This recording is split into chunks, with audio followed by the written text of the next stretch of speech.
Well, you know, Yes.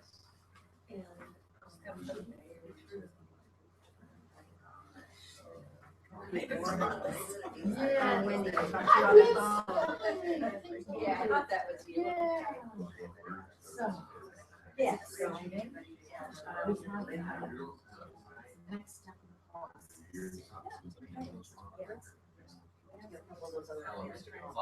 Yeah. Great. All right, thank you for reintroducing yourself. Thank you. She was one of my adjunct professors at USD. Yeah. Right. I was just, in fact, I was just thinking about it the other day because it was for four of them. And there's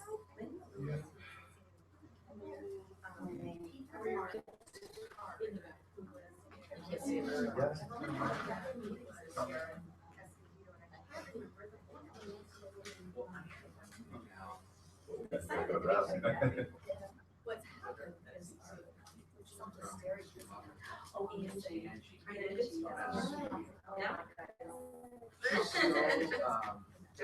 Yeah, she is, and always has. Yeah. Always has. In fact, she was. Oh my goodness, no, not that little one. Oh, is that right? No. Yeah. I think there's an older.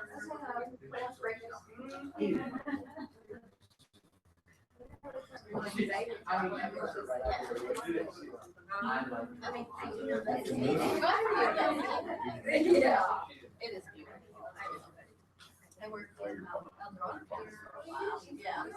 yeah, yeah. Lola. Oh,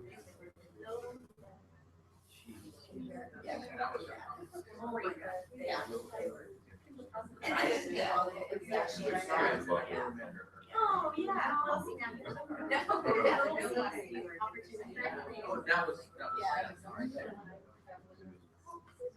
Yeah. Where did you go off?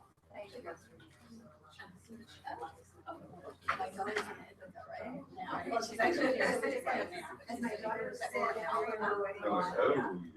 I know. It is. No, Yeah. their vows. Oh. As they were doing their vows, her husband had his all written down and he read them, and she said, "Oh no, he didn't. She had hers all written down. He just did it from the heart." And she said, "I didn't know we were freestyling." Well, guys, shall we get started? Yes, we shall. All right. Hello, everybody. Welcome.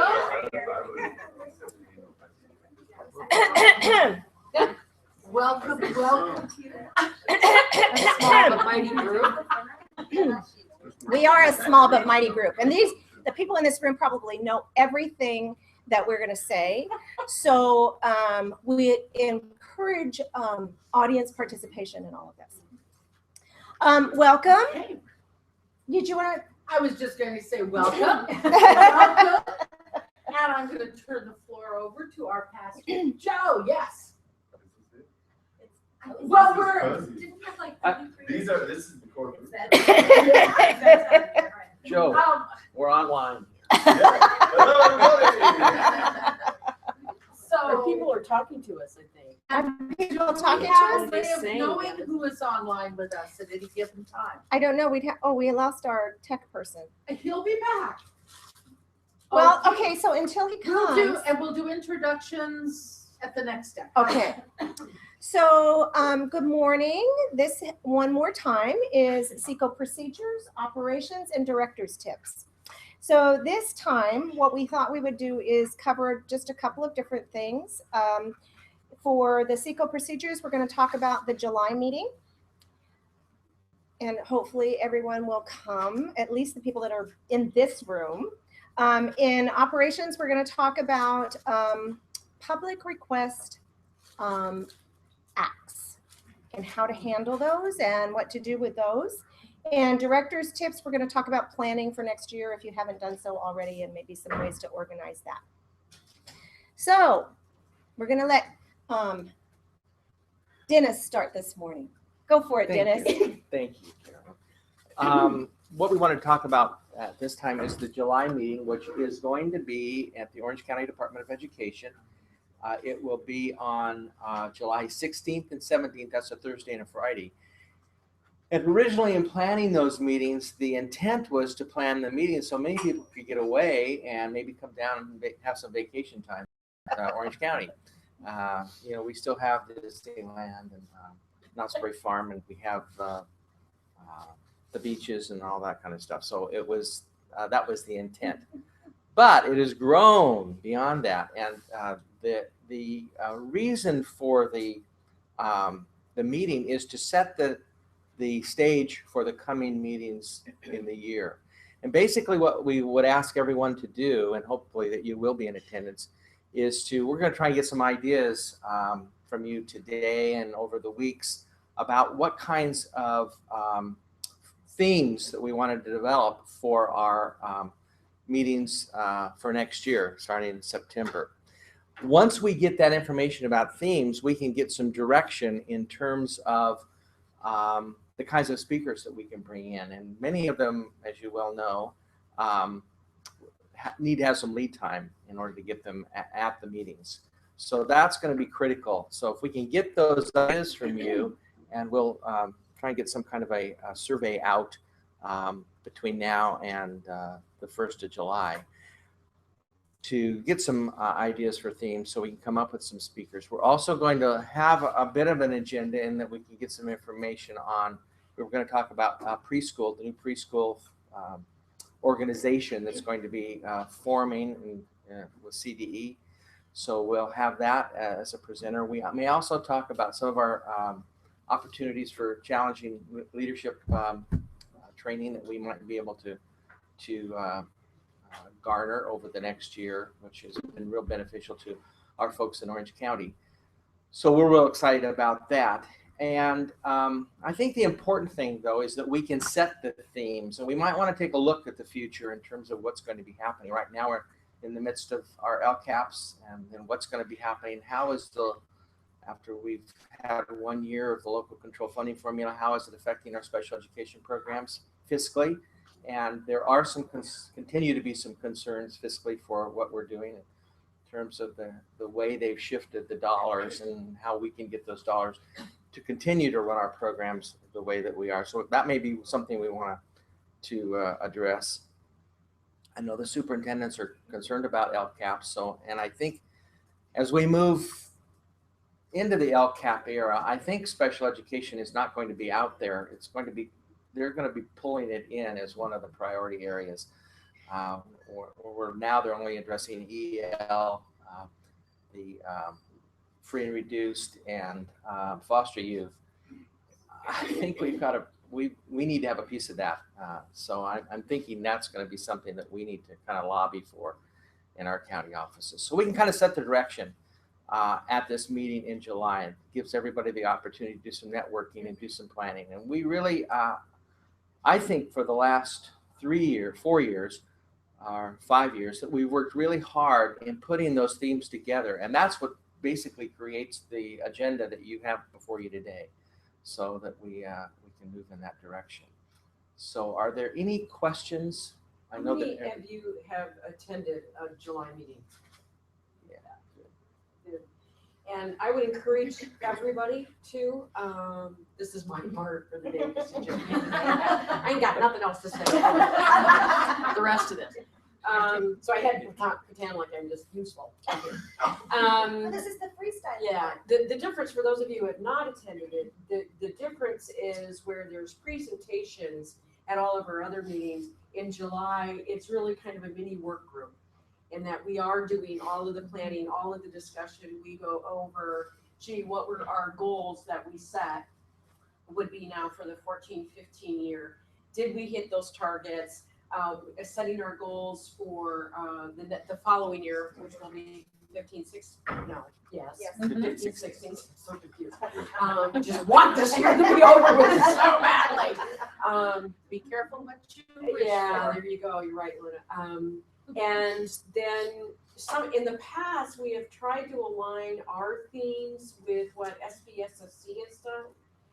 But as you may recognize, we're really a different group because their focus truly is more on alt ed.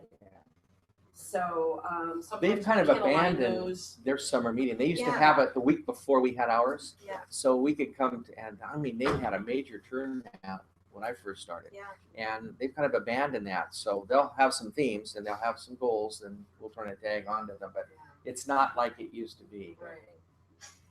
And so it is a lot of discussion amongst us, and then, as Dennis said, trying to figure out and actually plotting out, because we get out our, little big Post-its here and put them up and say, okay, this is September, what's our thing going to be for September, et cetera, et cetera.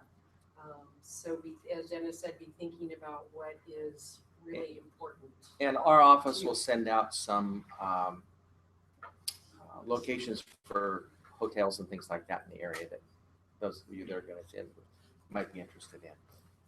And there have been times where Dennis said, it's a little lower key, meant to be fun as well. We have done a social event on Thursday. Networking. Networking. That's right, sorry. Networking on Thursday Yeah. and stuff, so.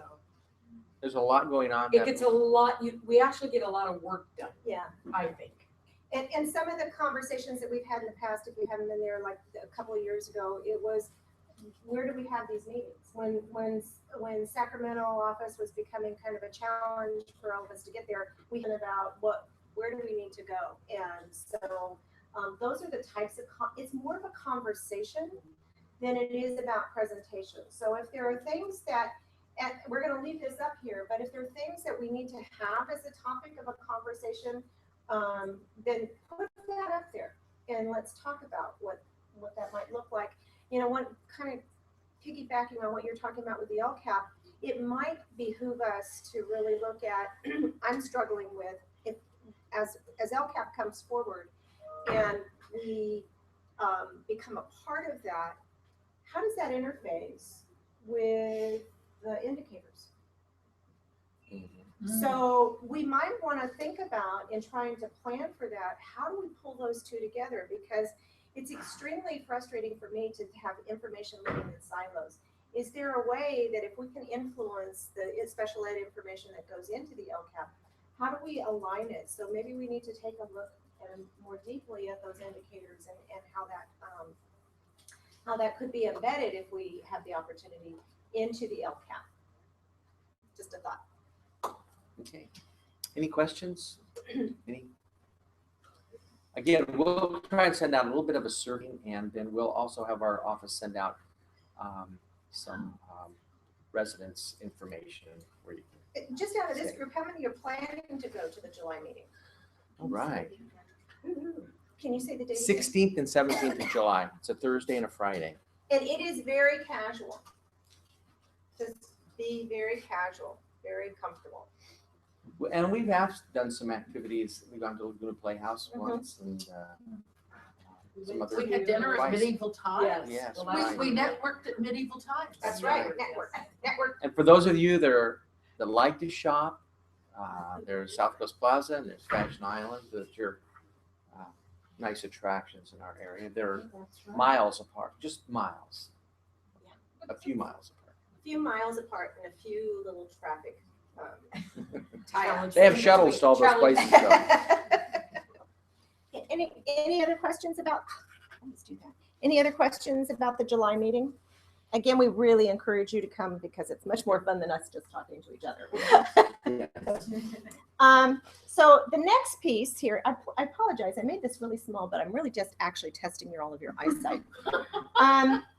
What we thought we would talk about today in terms of operations is the public PRA, Public Request Act. How many of you been getting information? How special for you! Night. We So all be looking for From it. we should all be looking for it. No, not visibility advice. From, I can put it up right here. So, how many of you handle public requests for information in your office? All right. So what we wanted to do is kind of frame this because I've had a couple of opportunities, I know in my office, where new people have come in, not particularly in my office, but in maybe one of the other offices, and a public request comes into them and they start working on it. So typically in your county office or in districts or wherever it is, there is somebody who is the key focal centerpiece for all public request acts information. And the purpose around that is to have one point of entry and monitoring and timing of when all of that information is coming in and how all that information gets processed. So if you don't know right now who that person is in your office, you might want to find out. And you don't want to wait until you get one on your table, believe me. Oh, that's what I was going to do. So when you get those, in our office, it's internal business. So she hands it over to me and says, okay, Carolyn, take a look at this and let's get back together in a day or so to tell me how I should respond, because you have 10 days for your initial response.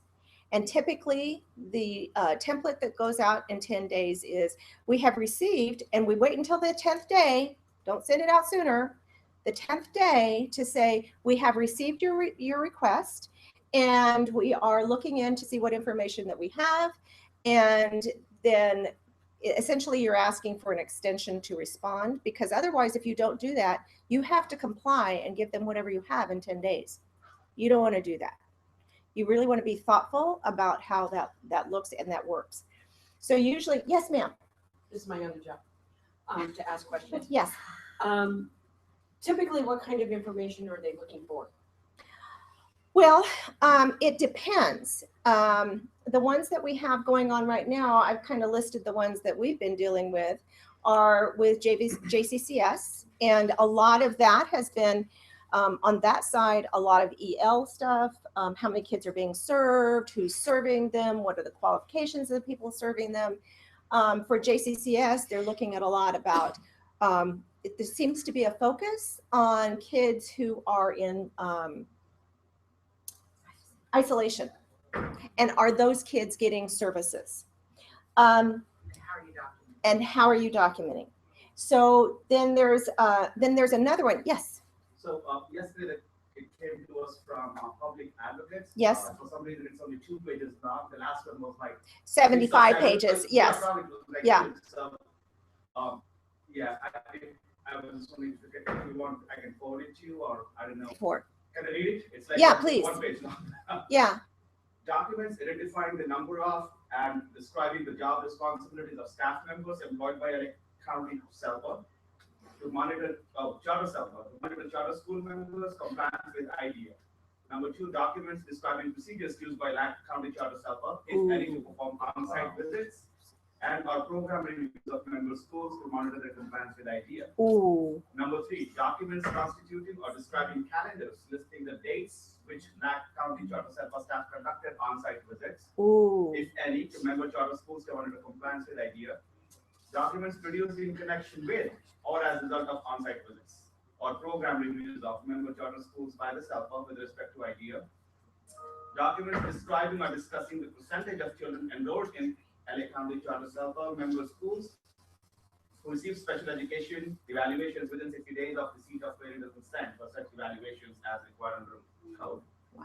And number 6, documents describing or discussing the percentage of students with disabilities served within LA County Charter SELPA member schools who have been expelled or suspended for more than 10 days.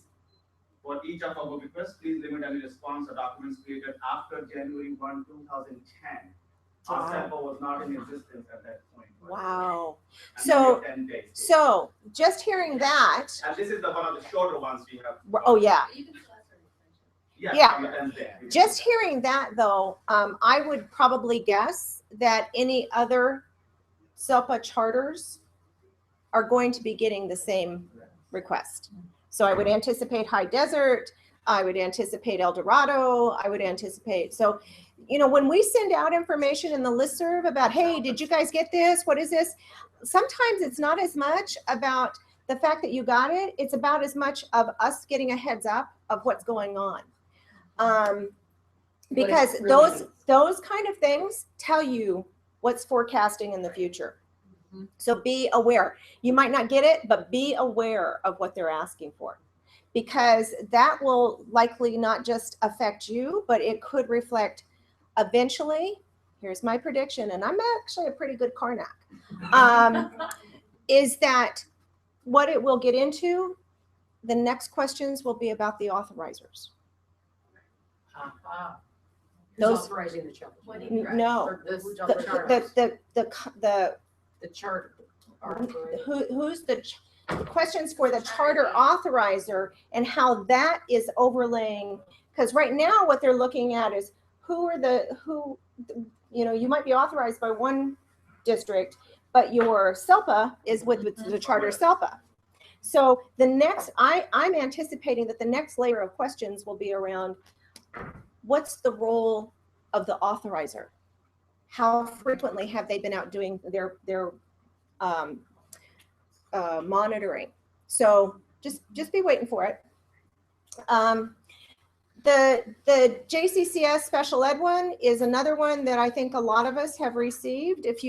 How many of you in here are the special ed person in charge of services for the JCCS programs?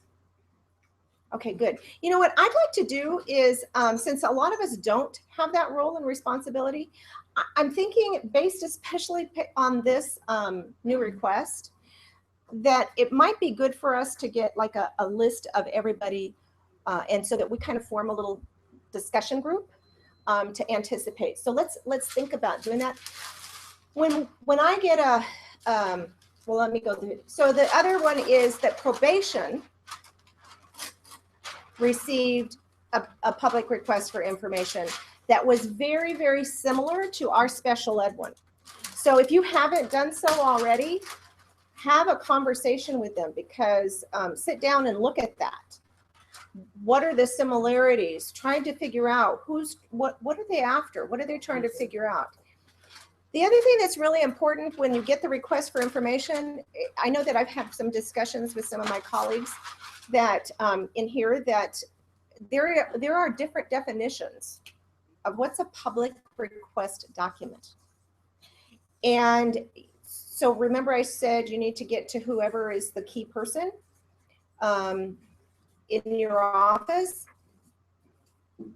and define that. Some people define it as, if you have a database, for example, if I have a database full of information and the request is to ask for X, and if all I have to do is do a different query because I'm already collecting that information, then our office says just to do a different query is a public request. You have to do that different query because you've got information there. Other places will say if you have to do a different query, then that's not a public document. So be sure that you understand what the definition in your office is about a public request document. And be very careful.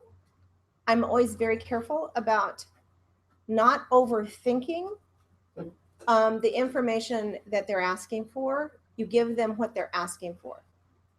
Don't give them more. Don't give them less. Give them what they're asking for. Yes? Is there anyone in here from Contra Costa County? No, you can speak. Maybe they're lying. Our attorneys Yes. our attorneys are telling us that some of the difficulty that they got into were producing documents to be compliant with the request. But our attorneys are saying if you, and this is our advice, it's just saying that if you do not have that document, you're not required to produce one. So don't get yourself in trouble by trying to be so thorough as we usually are in special ed and trying to give as much information that just, if you have it, you have it. If you don't create it. Right. And if you're not, so that gets into, are they defining creating a new, just do a new query? Or in our office, the definition is if we're not collecting the information, we are not going to go out and collect the information. But if we're already collecting that information and it lives in a data structure that all we do is a query to get it, then that's information that we give. So again, I'm not suggesting or telling you that that's how you do it. You need to find out what the rules are for your own county office. So one of the things, and I apologize, I meant to do this. What I do really quickly when we get a public request for information is I do a chart, and I take every single item and I go down to every single item, and I list them all, 1, 2, 3, 4, 5, 6 through 19,400 of the items that they want. And then in this last request, it was about the facilities. So, and they specified which facilities that they wanted from us. So then up at the top, I listed each of the facilities. And then I looked at all the information, and then I bring everybody together very quickly who might have some pieces of information for that. And then we start brainstorming. All right, what could these possible documents look like? What do these? And it's not about, we're going to give them all of these. It's about what could meet the criteria of this so that we make sure that we've got our bases covered. Once we have that, and then we get it all together, then we go through and really look. We giving them the whole manual, or are we giving them that page? Typically it becomes that page, because they didn't ask for the whole manual. They asked for that, whatever it was, how our services provided. So it is just a matter of brainstorming. It's also a matter of looking at who else might have some information that you might need to access or to get to be able to provide that. Yes. So are these typically coming more from advocates? Absolutely. Fishing for reasons? Well, it's not, usually when you have these, there's something brewing somewhere else.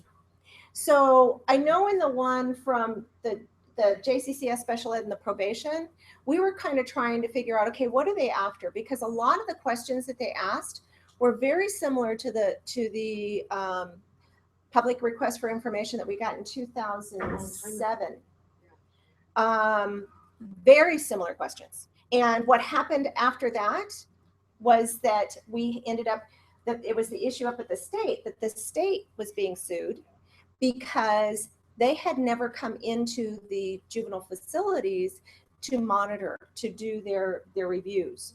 And shortly after that whole public request for information thing that came out, we started getting, remember, we started getting, we started getting this Verification.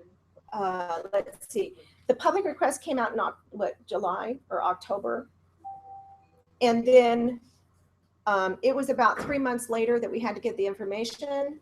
And then in April, CDE started contacting all of our superintendents and saying, we're coming to review by June 30. So it was like a 6-week period of time. And it was like, whoa. Cost us $1 million. Yes. Oh. And Hire staff. Yep. And to what we had to do to bring our special education program in our juvenile court schools up to par. so part of us were looking at, with this new request, we were looking at, okay, so because some of the questions were similar, when was the last time anybody came in to review? What's the verification in the last 3 years? So we didn't know about that, but then there was another component that wasn't in the first one, was about kids who were in isolation and record of how those kids were being served. Now that, I'll be very honest with you, we don't have documentation of that.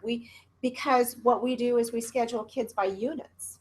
So we can tell who's there, but there's nothing that we could pull up to be able to provide that information. So we just said, we don't maintain records like that. So those And are they're never looking for, they don't want specific names of students. or No, things you like can't that, give that names of kind students. Break that kind of confidentiality. no, you can't give They're names looking of for students. numbers or It's something like usually typically numbers. Yeah.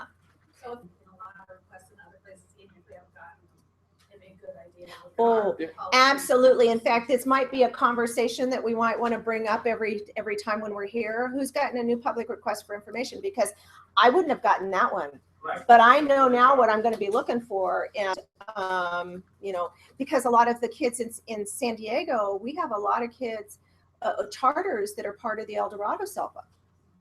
So, and there's lots of challenges in getting those kids services because just for the sake of we're in a very different location. So yeah, it might be something that we want to chat about. of what that Well, on looks like. behalf of all the little counties in the room, we'd like to thank you, big boys. For being the first ones to get all those requests. So thank you very much. The first thing that we learned was have an up-to-date procedures manual. Oh, That was yeah, the first thing on your list. yeah. Yeah. So, Where yes, would that request typically, for those of you who've gotten them, where would it come to in your county office? Would it come to the SEACO director typically, or? it can come anywhere. It can hit you from behind, it can That's hit just you one of my from front. concerns. It's like, They don't know. where's it going to? And I find out about it maybe on day 11 versus day 10, because somebody else looked at it. And said, oh, that's not our It doesn't stuff. have anything to do with me. Right. And let it sit. Yeah. So that concerns me. Wherever it comes in our county office, it goes directly to our legal services. Yeah. And then they kind of outline how we're going to respond to the request. They'll ask for the extension, and they'll play that game with the attorneys as they like to play. Yeah, some of us don't have legal services. What can I say? That's why it goes to our business office. But we are all pretty, like I said, other than some of the new folks who've come in just recently to the county office and never have had that wonderful experience, it is, just by luck that we'd say, no, Cheryl, stop right now, take that over to Pam. And so you just need to find out. But if you find out where that is and you get one, you need to make sure that you get it to that person. Because the folks that are sending this stuff out, I'm not sure where they're using the address information. It could very well come to the SEACO director. It could come to you. It could come to, they could be looking out and seeing who's the special ed person and sending it to you. Were you going to say something else? No. Okay. Last time they actually for JCS, they addressed it to our superintendent and Yes. to our general counsel. This one came to us as a reference. Yeah. So it was- It's in each agency, there's the disability rights, which was the one that you said that one was from? It was public access. Yeah, that's another big one that sends Right. stuff out. Last one was disability. rights Yeah. for the JCS. Yeah, those are usually the high achievers that are out there trying to find information. Any other questions about public requests for information?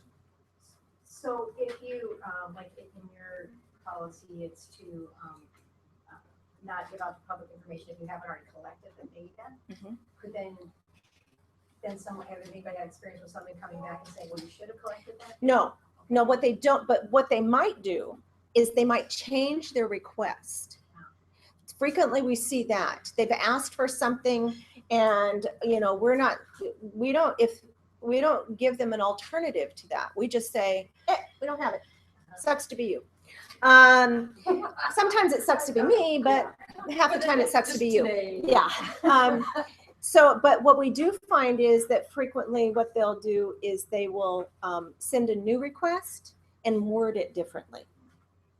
And that's an option as well. There are times, I will tell you, there are office, if we get, because a lot of these things are extremely vague.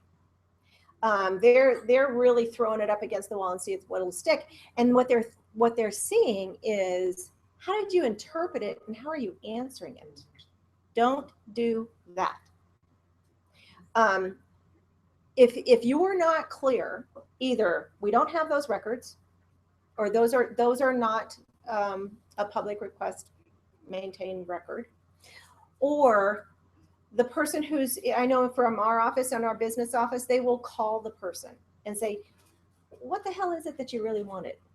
And try to talk through to get a better idea of what that is. And what they're trying to do is avoid multiple requests coming in for different things. If they can narrow down, kind of get a better picture of what they're asking for. Plus, in a way, it's all about relationships. It's kind of a way of saying, we don't want to withhold information from you, but we would really like to have a better understanding of what you want so that we can get that to you. And Carolyn, Doesn't that feel good? Would the mantra also, would the mantra also be less is more? Yes. I mean, you don't want to really open up No. yourself. You You want to provide them with what they're asking for, but don't. that the attorneys for the advocacy groups really don't know what they're asking they don't for. know what they're asking for. So it really, that's a battle that you kind of have to wage with. That's why you like having an attorney involved. Yeah. So they're looking for information to back with map to make a case? Could be. Because. Could be, or they're working with, They're looking for whatever they can make a case out of. Yeah. well, but usually it's started from someplace. Okay. It's, you know, you're usually either working with a group or somebody's gotten a, okay, I'm trying to think of a way not to say it through my second language. They're trying to, you know, somebody's gotten a thorn up their rear about something. And so they just, they incorporate other somewhat related questions Right. to see if there's anything else. A good example would be that probation, oftentimes, they'll hold a student back because of an incident that occurred in the residence. So they'll hold that student back. Somehow, that the advocacy group got some information that this kid wasn't receiving services on Because probation. this day because of probation. So sometimes you don't have control of it, but that's what kind of gets things flowing. It says, do you keep a record of this? Are those compensatory kinds of services that student missed when probation helped? You know, that whole thing. Yeah, And it just goes, spirals. and the Goes fact crazy. that the special ed one and the probation one came out and they're so similar, there's something there that they're looking at to try to figure out. Yes, exactly. So, you know, just there's that new happy conversation we had about public requests for information. Any other questions? Okay. I know this is really hard to see. We want to talk a little bit about, I know you all are busy, but you really need to start to think about next year if you haven't done so already. And this is just a little chart. Everybody kind of does it differently. What we look at is, and it's, again, it's very hard to see. If anybody wants me to email this picture to them, I'd be happy to. I don't know if I can. No, I can't. Oh, I can. Okay. So on this column, what we're looking at really quickly is what are the things that we need to do right now to close out the end of the year? Leases, contracts. Can't you see it, Joe? No, it's not working for you. Okay. So we're looking at equipment inventory. We're looking at all of those things that we need to make sure that we have in place and done by June 30. So it's your inventory, it's in, you know, any orders that you haven't filled or that you need to fill because your business office will have timelines. And what are those deadlines and how are you going to do that inventory? A lot of folks, you know, it is about seeing it. When you're in remote locations, we tend to do take a picture, take a selfie with you and the computer and the, you know, the label, and so that we can see that. If we can't get out and visually eye it. The second area is now what do you need to get in place for July 1st? Any contracts. So this is a list of like all of our contracts that we have ongoing and that we need to make sure that we have in place. And then planning out, the third column is about, okay, what's going on next year that we need to be aware of and how to plan for that. And these are major things, major professional development, major reviews, major, you know, talking about the LCAP, anything like that. So if you haven't done so already, even if you're a staff of 2, it's really helpful to at least sit down. And what I have found and why I do it like this is that a lot of times things are missed in the tickler file because you're working so much that frequently some stuff forget to put things in the tickler file to be able to have them. So if you can at least have a conversation, I find that these things pop up when they don't end up in the planning thing. Anybody else have any other ideas to plan for next year? Okay, no one's planning for next year. Awesome! You know, I think, thank you, Carolyn, for saying, you know, I should actually write it down because I am one of these people that's a list people. I mean, I'm even one of these people that, I hate to say it, but because your day goes nuts, Yep. you make your list, either actual real list or in your head of what you're going to accomplish for the day. And then that just goes to hell in a handbasket, as the saying goes. And so something that you do accomplish, you write down in your list so that you can at least scratch it off. I need to feel good about something. I do that too. I do. And so a lot of this stuff sometimes it's only that, Emily. Nice, Emily. I got up this morning. Check. Scratch it off, that's an accomplishment, I made it to work. But writing it down on the list, because I know what I've got in my head as far as some of these things are concerned, and I'm very fortunate to have an incredible 2 administrative assistants working with me, and so some of these contract things, or my fiscal person can come and say, Cheryl, you need to be talking about this contract. But that may also involve, I don't know, another one of the administrators. So it's good to have it written down so everybody knows about it, or in some way. So it's just not in my head, which is a very scary place to be. Yeah. The other thing that I'm doing right now, and I'm assuming probably everybody is, besides finishing this year and prepping summer school, is the whole goals and budget and everything, and professional development and all Yep. that stuff for next Yep. year. So. What are you guys doing with curriculum? I'm sorry? Yeah. Curriculum, like for your court and community schools, are you guys just piloting for math and we're just putting pieces together, still kind of doing supplemental things? My mod severe is actually ahead of the game compared to everyone else. Yeah, my coordination with that is that there's an executive director for the JCCS piece, and because, you know, the majority of those kids are in general ed Right. curriculum, I'm kind of following their lead, so I'm not Are they exactly, just piloting? I couldn't tell you. You mean, as far as instructional materials aligned to Common Core? Whole other story. I mean, Stop, I know, don't like, wanna 'cause hear. I know most people are moving to the integrated math, and we're, I mean, so, and we did some piloting this year, and we're gonna just kind of continue. The only time they come to us. I think having just worked on our county office LCAP, that would include Right. that group. Kind of we're looking at professional development as well as the actual purchasing of instructional materials and then the implementation of that. Kind of the thought where our leadership is that, do we really need new stuff? Or is it the way you teach your instructional strategies that will align what you've already got until something really comes out from the publishers? Use what we've got, but use the instructional strategies that they're learning through professional development to address Common Core standards. And that's how we've approached That's it. kind of where we're at right now. Good to hear. Okay, anything else about planning? I was going to do one last little update about last time I came and talked to you about our, did I screw it up? No, I think I screwed it up. Okay, just an update of the study, the Ed Code.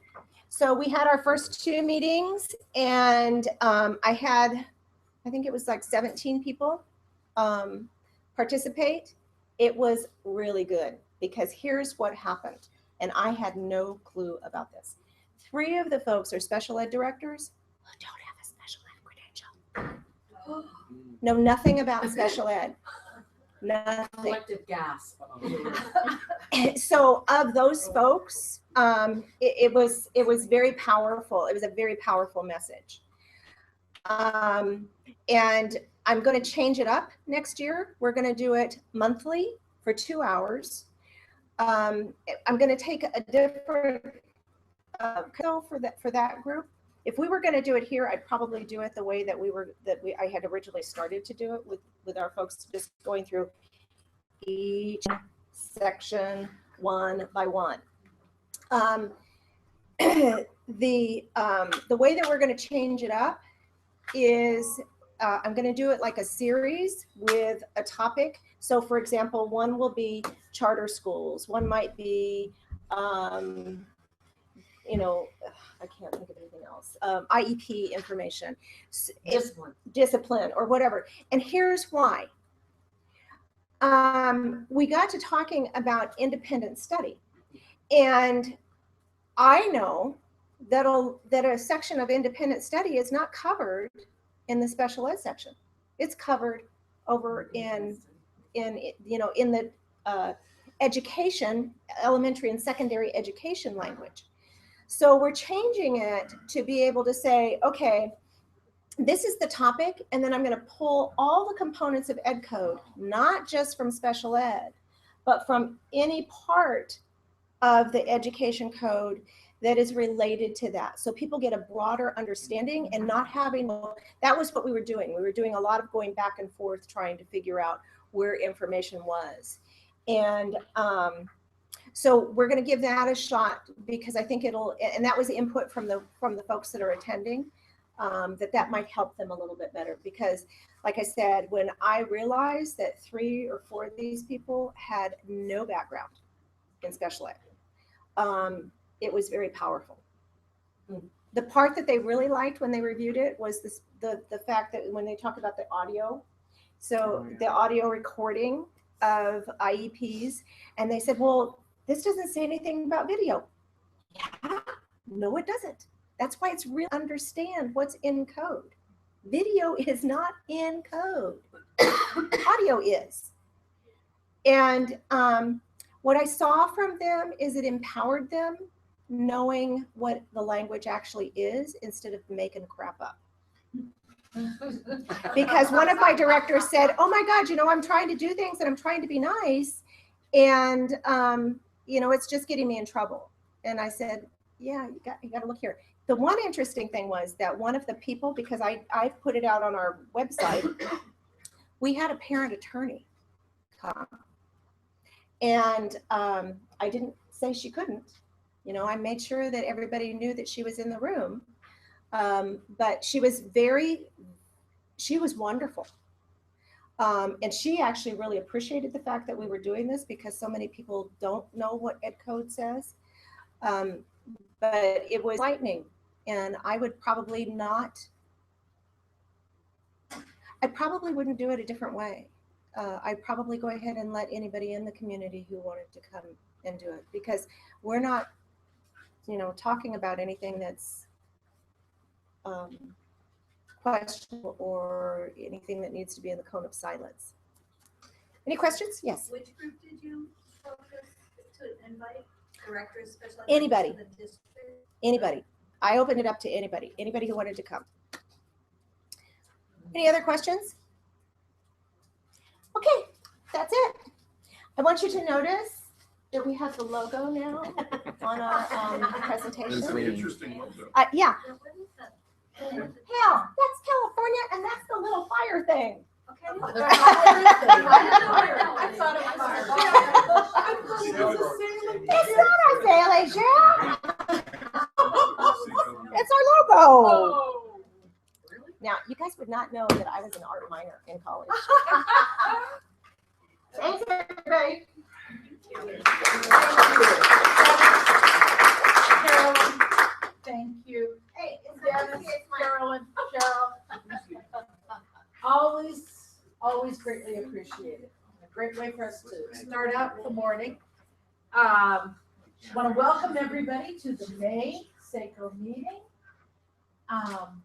If we can take a moment and we can just reintroduce ourselves, share where we're from, that would be really great.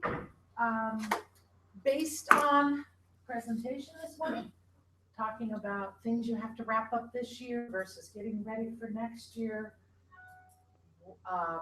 What's the one thing that is at the top of your list to close out this year or to prepare for next year?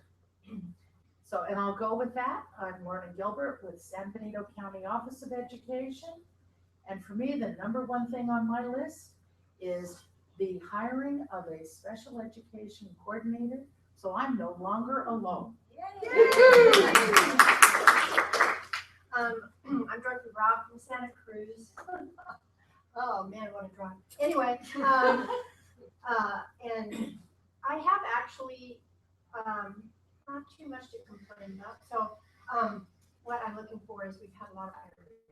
So I'm looking for several teachers in special ed, and specifically in our Christmas program, which is our autism program. Should be on EdgeWine if you know anybody that wants to move to Santa Cruz. I want to. Okay, sir. I'm Stacy Billman from Butte County Office of Education, and gosh, this has been a new year as a new director. And when I think of my list, it's pretty long, but there is a number one, and I think the number one still, I know it's really close, but finishing up everything to prepare for extended school years. Has been a new process that I didn't know everything that went on behind the scenes, and so I'd say that's the number one thing for right now, is just getting through that piece. Getting it done and on to the next. I mean, you know, everything goes on at once. You're doing that at the same time you're ending the year, at the same time you're preparing for the next year. But right now, that's the number one thing, so. Mary Ann Taylor, Butte County Office of Ed, LCAT. Says it all. I just want to be done. I'm Wendy Pound from Tacoma County Office of Education, Special Education.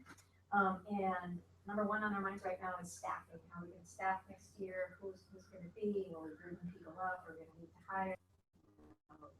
Are people going to be leaving? We don't know they're going to be leaving yet. And the other thing that we're looking towards next year is, you know, what kind of training, or the request for training is kind of vague, and so we're just trying to figure out what that really is going to look like and what we do. So we're looking at. And you're now President of the Office of Education, and top of my list is projections. Typically, we have about 600 students in our programs that we serve, and it looks like we're starting out the year in excess of 660. So trying to add facilities and teachers, and I'm down program manager, she just retired, and so covering for her, which is a center-based program, so that's always fun to cover a facility without a leader. So that's my priority right now. I'm Rich Kleitman with the Merced County Office of Education. I'm the coordinator. My biggest thing now is opening up a new class. It's really interesting. My biggest thing last year was closing a class at the high school level. This year, I'm opening a class at the high school level. So some things never change. It'll be at a different school, but I'm stealing a teacher from one place. And my biggest thing would be really to be told by my boss something other than, gee, your staff is really stable, Rich. They seem to be doing really well. You must be lucky. You are lucky to be such a great leader. Yeah, Yes. that part never comes out. No, that's what I'm saying. Debbie Montoya, Imperial County Office of Ed. Again, staff planning, we're opening 2 new classrooms, which is nice. And then just the fall planning. I think this whole CAA is just kind of driving everyone nuts, reminding everyone it's just a test of a test. Let's just get it done and over with. And then, you know, how to then prepare them in the fall, looking at what kind of assistive tech we have and don't have. I think that's a big thing for us. Sarah Grantano from Stanislaus County Office of Ed. And we just ended the year with our end of the year celebration, but of course, all the administrators' minds are focused on ESY and moving forward to the next year for opening 3 new classrooms and staffing our retirees. We have about 13 retirees. However, we had an autism take back just less than 2 years ago, where the teachers went to the district and they were on the 39-month rehire list. So when we called them for the vacancies, every one of them came back to us, which I thought was really interesting and leaves us in a really good situation. So I'm happy about that. Of course, we were being accused of openly recruiting staff, Which is true. but hey, you got to have your position filled, right? But even if you don't, it really does feel good that they were happy to be back. That's awesome. Congratulations. Still have some openings. Dance on. Openly recruiting. Leslie City, Yuba County, and honestly, if I'm honest with y'all, my number one priority right now is to get my daughter graduate from college. We're from where? Chapman University, what she has a double major. She's graduate with political science and a BFA in dance. Wow. So there you go. She's gonna dance with my politics. There you go. Where are you flying to? Orange County. Oh, Just Karen Traeger, Tacoma County Department of Education. A whirlwind of political activity in our county and departmental changes. So just putting that aside, just looking to next year and staff development and getting their input and doing some exciting good for everybody, so that's the fun part of it. Andrea Lemos from Sacramento County. Right now, kind of in the midst, as everybody's been saying, of wrapping things up and kind of reflecting on the year, trying to engage staff in that as we then look to the future with new staff and how do you incorporate everybody into what's already been happening and thinking forward about priorities for professional development and all of that. So all of those pieces. And finishing up LCAP as much as I've been involved in that too. That would be nice to have. Thank you. Barbara Blum, Mendocino County, and like a lot of you, dealing with staffing issues, a lot of retirements, a lot of people leaving for various reasons. So a lot of openings. We're particularly desperate for a PT. If anyone knows a PT who wants to come to Mendocino County, you're welcome. I know. I've been there before. So, yeah, looking forward to summer, even though I'll still be working, it's just different shifts. Thank you. Joe Comiskey, Trinity County Office of Education. Number one thing on my list is to make a list. I forgot it was coming. Haven't been planning on it at all.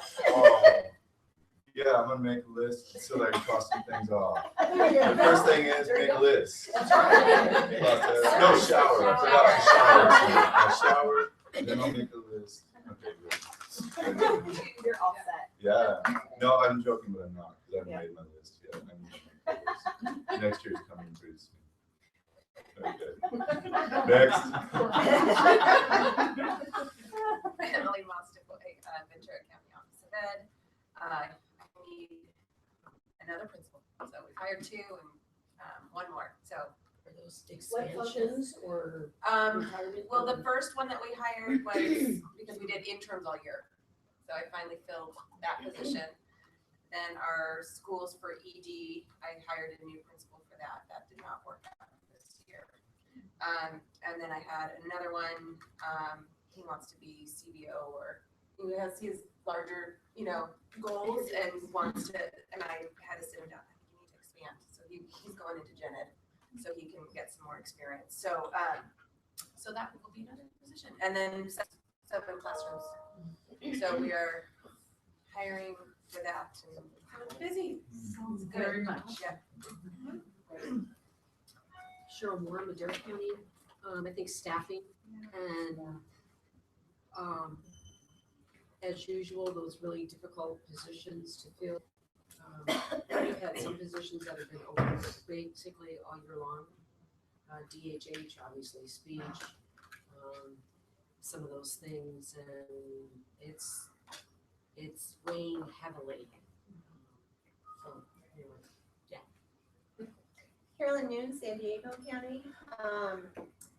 My big thing in planning for is trying to figure out what it is I do to be able to tell, to assign people different parts of my job, because I'm having a knee replacement July 23rd.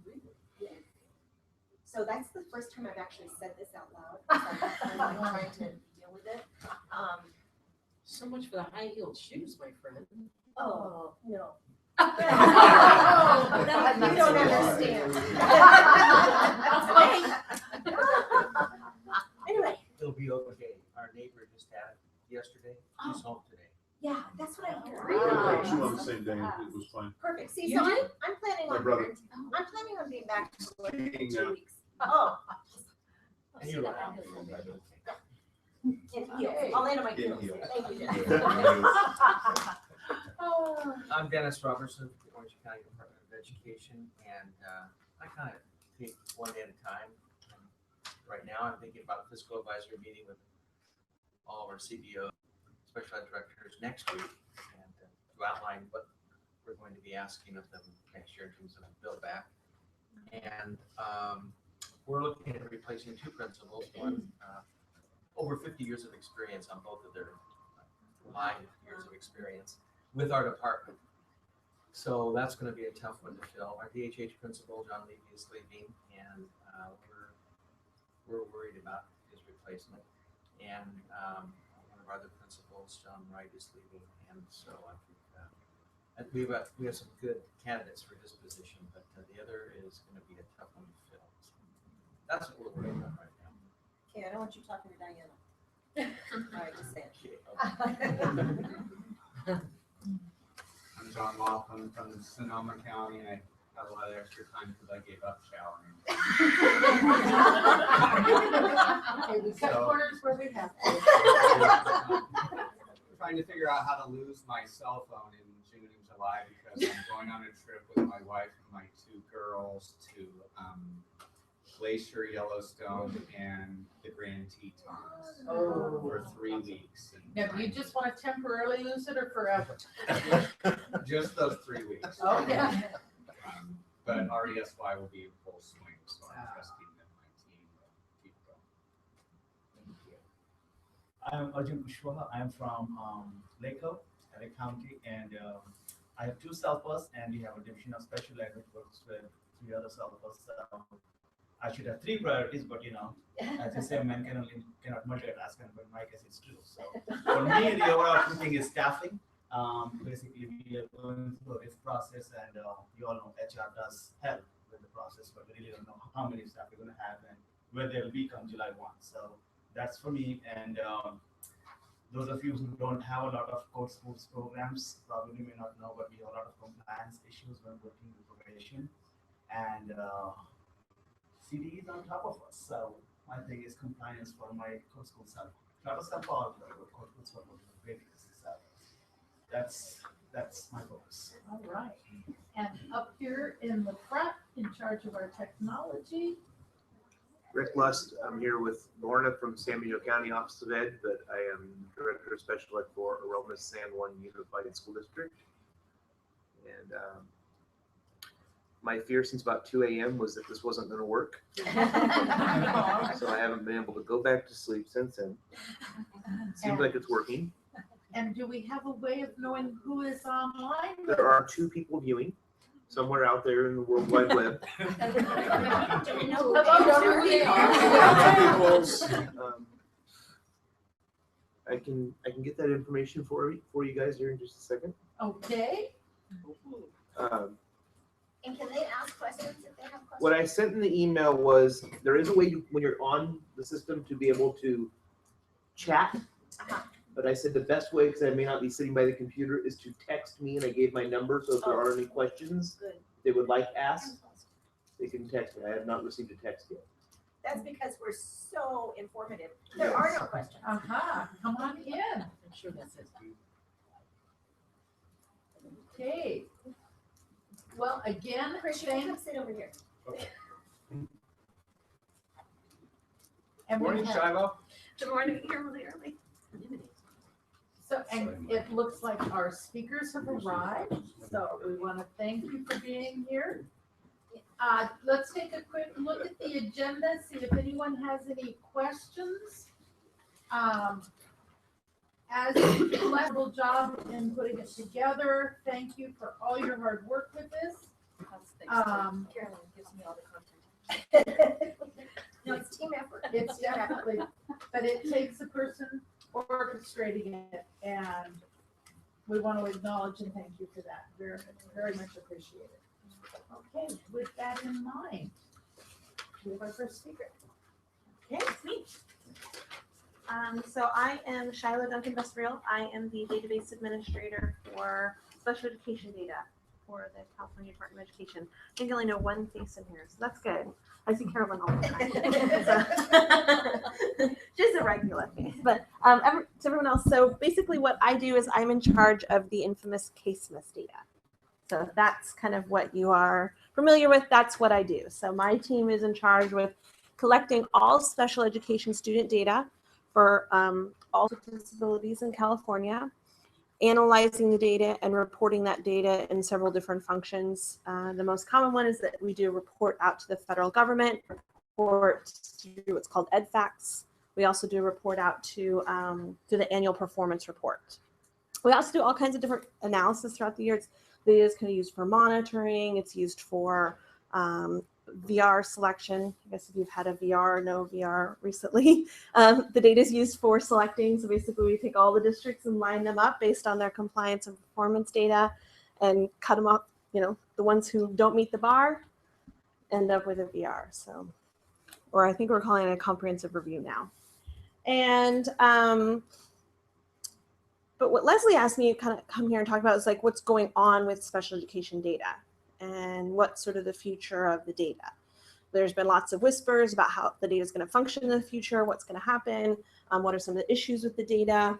And so that's kind of what I'm going to be here talking about today. So if anyone has any questions, just shoot them right up. I'm, happy to stop and we can go off on a tangent. Got plenty of time, I think. So in the fall, my office started an initiative called One Child, One Story. So if you have one child that sits in your classrooms, there should be one story of their data. There should be one set of information describing them. And that information should be the same, whether it's in your SACE system or whatever your special education information system is, and your SIS. So when I say SIS, I mean your student information system. Lots of LEAs have things like ARIES or Power Schools or eSchools Plus. Just heard Infinite Campus is another one that a lot of people have. Promise. So those are student information systems that track all students' data. And special education students live in those data sets as well. So the idea is that they're one child that sits in the classroom and they should have one story of who they are, not two different stories because they're in two different systems. So that's the initiative we started in the fall. We really pushed out some work with districts, with SELPA talking about this. We did trainings on this in the fall. And then we've been also doing some analysis comparing the data sets. So when you submit information in your SACE system or whatever your electronic IP system is, that comes up through our CaseMIS system. And then whatever you have in your SIS system comes up through your CalPAD system. So the idea is that if you have a student with a disability, that data should be the same. So they should be a boy in both systems. They should have the same birth date in both systems, and that they should be designated as special ed in both systems if they are eligible and receiving services. And we also are beginning to have the conversation about looking at the data as a way to tell the story of what's happening in special education. So one of the issues that we have is we want to ensure that the data is the highest level of quality. We're going to talk about how we kind of get there and how we're trying to get there. But the fact is your teachers, your principals could be doing amazing things in your district. And we would never know it if your data is filled with errors, has inconsistencies, or the data quality is not up to par. So the issue is, what is the story that you want to tell? Is the story that you want to tell that your data is really ugly and dirty, or do you want to say that the data is actually telling what's really happening in your district? The other thing we've been focusing on is building a data culture. So I hear a lot of times when I go to districts or I go to LEAs, and they say, teachers will say to me, well, this data thing, it just gets in the way of my real job. And that's a problem, because if your people who are entering the data don't see value in what you're doing, the data will never be good. They'll never care about data quality. And when it gets to us, it'll never be good. I have no ability. There's 800,000 special education students. There's 6 million public education students in California, 1,700 districts, a little over 18,000, I believe, schools. There's no ability for me to peer into every classroom, into every IEP to look at what's happening in the schools and districts. The only way I have is the data that you all give me. And if the people who are entering the data aren't vested in the data, it's never going to have quality. It's never going to be able to say what's happening in with your students. So you'll hear me say over and over again, I tell the students the story of students with disabilities in California. So what are students like in California? I have to go kind of all over the US and talk about what's happening in California. I have to tell the story of what's happening. When I'm called up and required to testify before the court about what's happening with our data, what's going on with students with disabilities, it's the data that you all give me that I use. And so I have to tell the story using the data that we get from everyone. You'll also hear me that I want to stand by every number. So if you ever call me up on the phone and you have questions about your data, you'll probably hear me say this at some point in the conversation. I want to stand by every number. So I'm constantly asking questions, wanting more information, wanting more explanation, because I want to be able to stand by every number. And at the end of the day, I have to, because right now, and I'll talk about this a little later, we are under several high pressure court cases, lots of pressure. And I'm the one they call in and they say, okay, what's going on with the data? What does this number mean? Why did they have an increase? We're currently being audited by the California state auditors, and they've called all of my data for the last 5 years for students with disabilities. And they're gonna ask me, what does this mean? Why is there an increase? Why is there a decrease? So I need to be able to stand by every number that's given me. And I want to be able to say, yes, this data is accurate. This data is telling what's really happening with students with disabilities, good, bad, or otherwise, it's the real information. Did you say, can I ask you a question? Anytime. Have you been in this place, in your position for the last 5 years? I have not been in this position. I have been with the department for 5 years as a consultant doing the data work for 2 years, and now 2.5 years as the administrator. But I came from the California Department of Corrections and Rehabilitations, although they can't use rehabilitation if they're not going to do it anymore. I guess that's sometimes what they say. But the CDCR, and I was in charge of all of their juvenile justice data. Right, so when you say they asked for 5 years back, do you feel, because that is data that I didn't have you any, weren't familiar with until just, what, 2 years now? Or about 4 years ago. 4 years ago, so. But the man raising his hand has been actually working with this data for a long time as well. Since 2004, I was the data manager that far. Okay. I've been supervising that position when I wasn't in it. So I stood up and told her story 10 years ago. Okay, so really what I'm getting at is there integrity within the last 5 years of the data that you have to report? I think that there's some concerns about the data. There is definitely some worry, not worry, but there is some concerns that we have trusted a lot of what's given to us, and sometimes we haven't always examined the anomalies. For example, I'll tell you, and I've told this publicly, and I'll say it whenever I can, the anomaly reports that are required, SELPAs actually certify the data, and then they give us what's called an anomaly report, so if they have anomalies from the previous year. And I never saw us, when I worked as a consultant, reviewed those anomalies. And I jokingly say, you could have hit a treasure map in there, and I'd still have hundreds of thousands of dollars in student loans because we didn't look at them. So now we're working on initiatives to really push the data quality. So one of the things we got really, really good at, and districts are really, really good at this too, is getting a lot of data. So we are really good at collecting the data. Now the focus has to be is the quality of the data, and then also what we're doing with the data. Can I add a comment, Shiloh? The reason that we collect case misdata has changed over time. Originally, it was a pupil count. Some of it's desire, but it was a count that we collected to make sure that we were reporting one kid, one place, in order to figure out how much money we got from the feds. It has moved from that kind of reporting to accountability. And now it's even more, the original accountability was, are you serving enough kids? What kind of placements are they in? What kind of services are they getting? Broad questions. So now where we're getting Public Records Act requests like you all get, right? We are having the data that we report to the feds is much more specific to a lot of our fiscal stuff. So they're comparing programmatic reporting to fiscal reporting. We have much more audits and we have much more. So we're having to do things, back in the day, because I can say that now. I got a white mustache. We were looking at, well, do you have all the kids that you're reporting? Is it unduplicated? When did the kid move? Were they there actually on December first.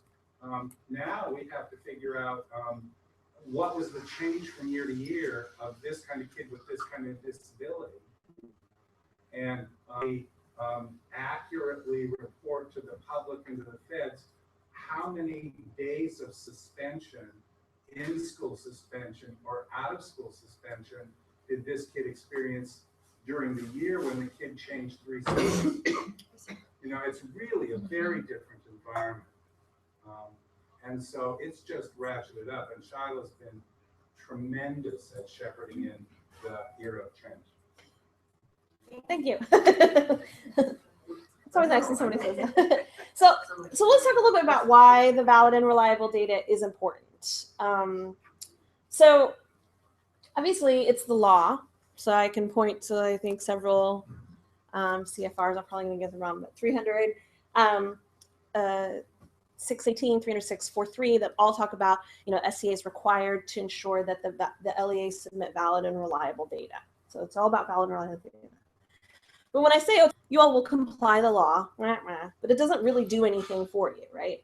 You'll sign that paper, you'll check the box, but until you understand why it's important, the law itself doesn't really have as much. So more important than just the law, just the checking the box part, when we have bad data, it actually ends up losing children.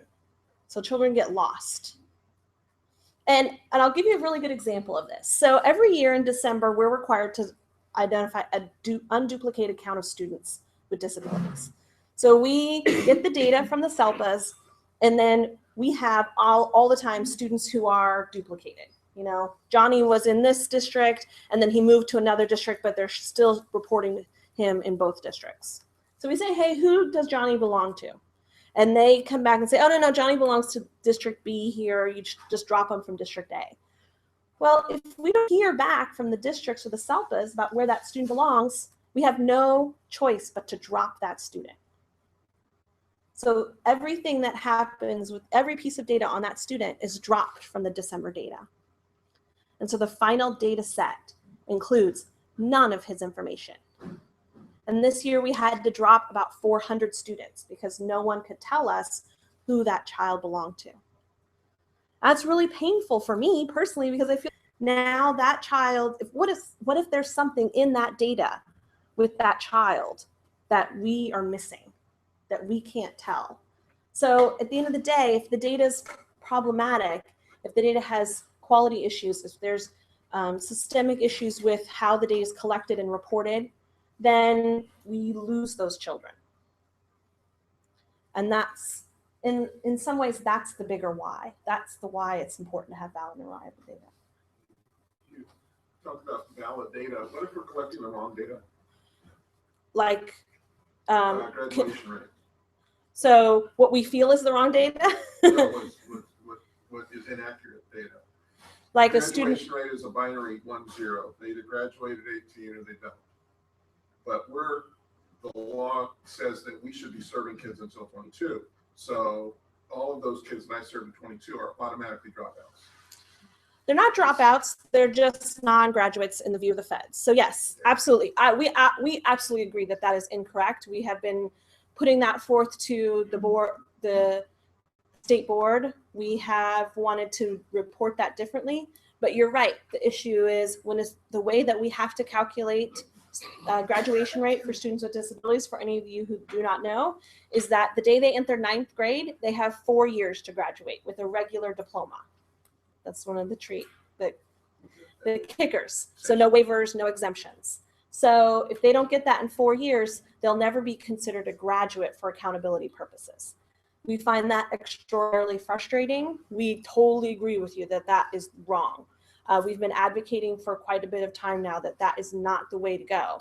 We unfortunately haven't had a lot of momentum from the feds on that. They really feel strongly that that's how it should be. Is there any way to support you in that position? Because 90% of the students that we represent in this room are in that category.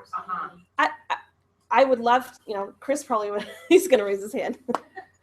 We can report anything we want publicly in California. We have to report to the feds the calculations they require of us. we can put those calculations on our website, cheek by jowl. So if we want to have a different calculation that says, well, this is what we report to the feds, and this is what's included in it, but this is what we include in calculation for our internal evaluation purposes, we can choose to do that.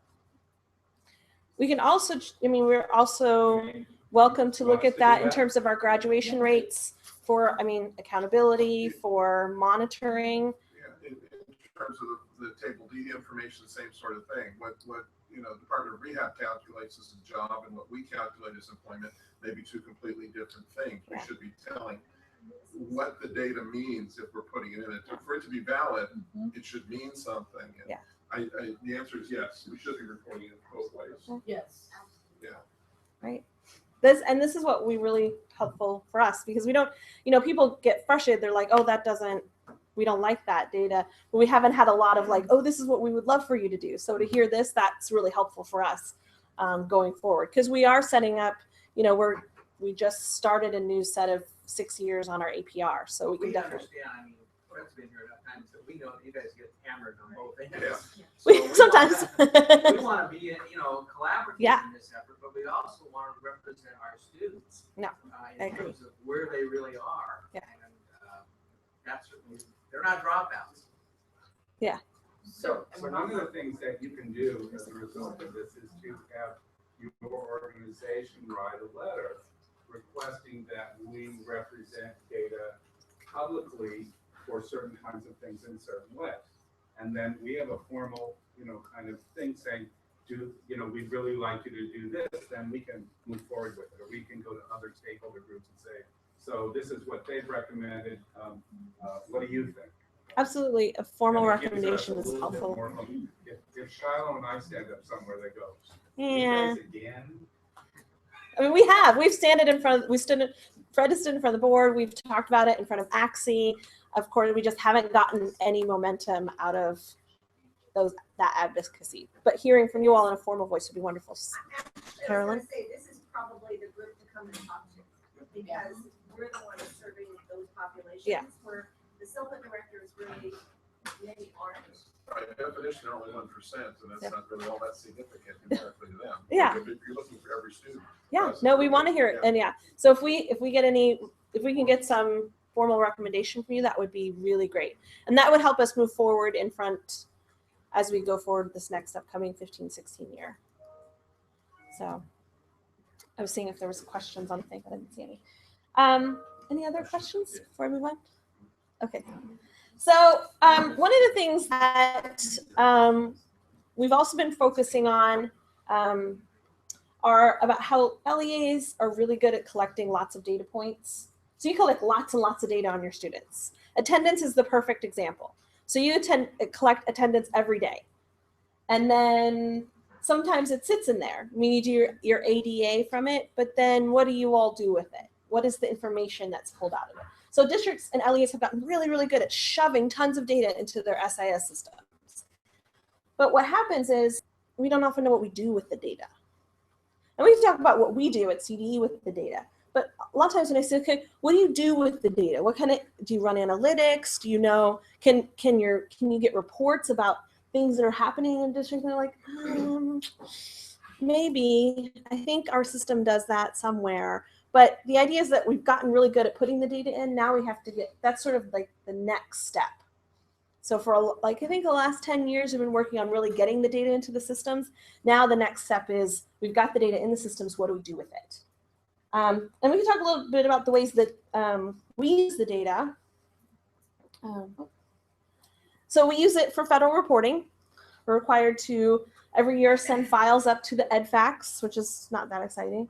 We use it for compliance monitoring. So like I said, if you had that, a verification, or if one of your districts had a verification review recently, that's how we did it. We took all the data you gave us, we lined it all up, and all the districts who were not, who weren't meeting their targets and performance and compliance, they're the ones that were selected. Also, if you have districts who are experiencing what's called that PIR, Performance Indicator Review, that's the same thing. We looked at all the data that was given to us, And we said, okay, these are the districts not meeting their targets. We're also developing some tiered monitoring. Yes. Just on the issue of TLR, I mean, when we got our indicator report, a bunch of data, what we submitted did not actually match the case specific. It looked to us that, a bunch of samples were actually meshed together. Yeah. And the data was like just mixed up. So it was not specific to all the four. So there's, four samples yeah. on Raleigh County. It was all the same basically. And yeah.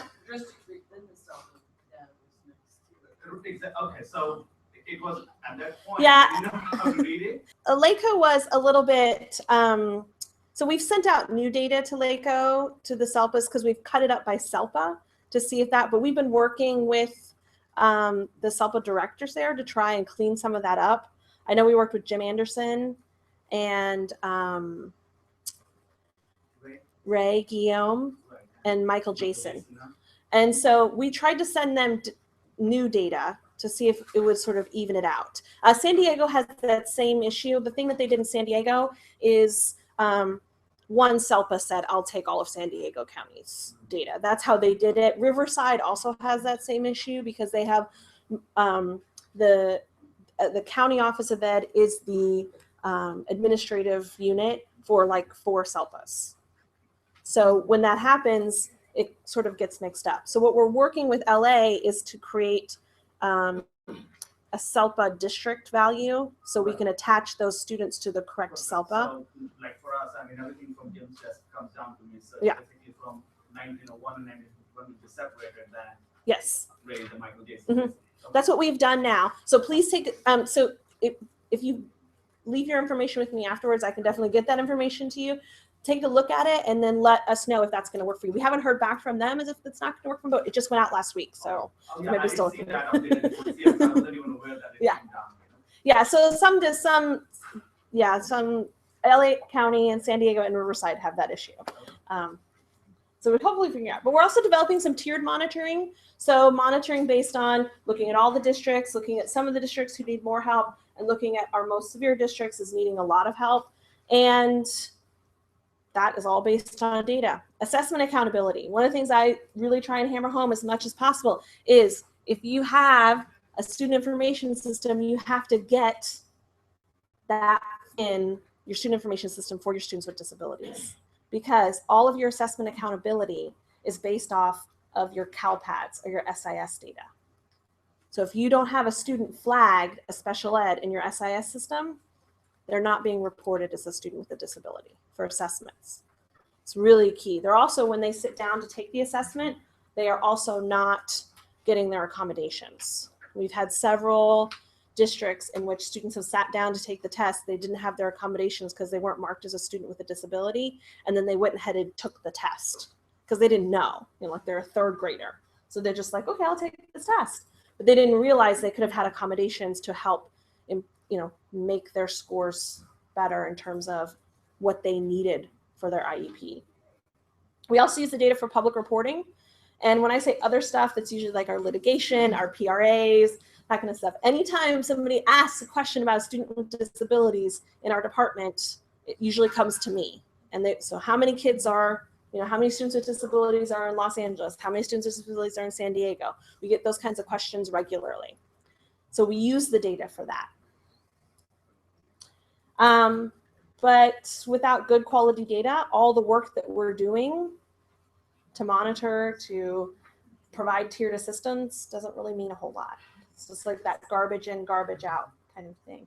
We regularly, and I'll give you a perfect example, we regularly do something called disproportionality, which you may be familiar with. So we identify students based on their racial ethnic categories, and if you have more than what we would expect based on your general ed and special ed populations.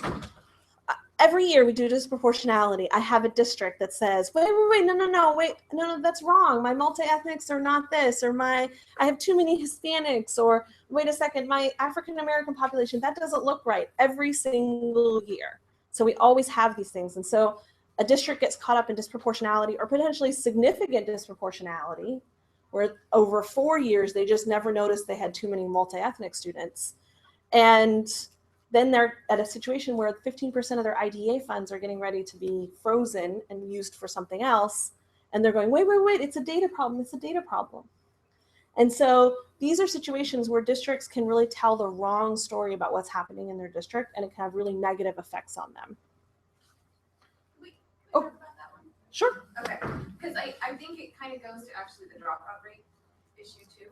Sure. There's some Okay. things. So if we're a district that we are, majority of our student population is of one ethnicity, we can often find ourselves in a disproportionate issue by the basis of 2-3 students of a different I'm so sorry. and can be held accountable to some very, like you just shared, some pretty extreme correct. So I'm just wondering what is kind of the thoughts of maybe trying to move forward on that, because that could be very challenging for some of our districts. So one of the things that we've discussed is a couple of things. For discipline, most of the times when districts find themselves in that situation, it's because or identification. So we had a district that was because they had 4. There's a district that was primarily Hispanic Latino population, like 98%, and because of 4 students of Caucasian in autism, after so many years, they were disproportionate. So one of the things is we've tightened up the calculations for that. So it's really, you have to actually be 5 times what we would expect. You have to have 5 times, like for example, white students who have autism, you have to have 5 times what we would expect based on your regular ed population in order to be identified for that. And when did that change? That changed 2 years ago. Okay. So it's pretty rare in identification to have that situation. It was 4 times before that. It wasn't like it was 1-to-1. Yeah, but it literally, when with some of those districts, it really is literally 4. It's such a small number that creates that. So typically we would use a denominator if you have less than 20 students in the denominator. So less than 20 white students, less than 20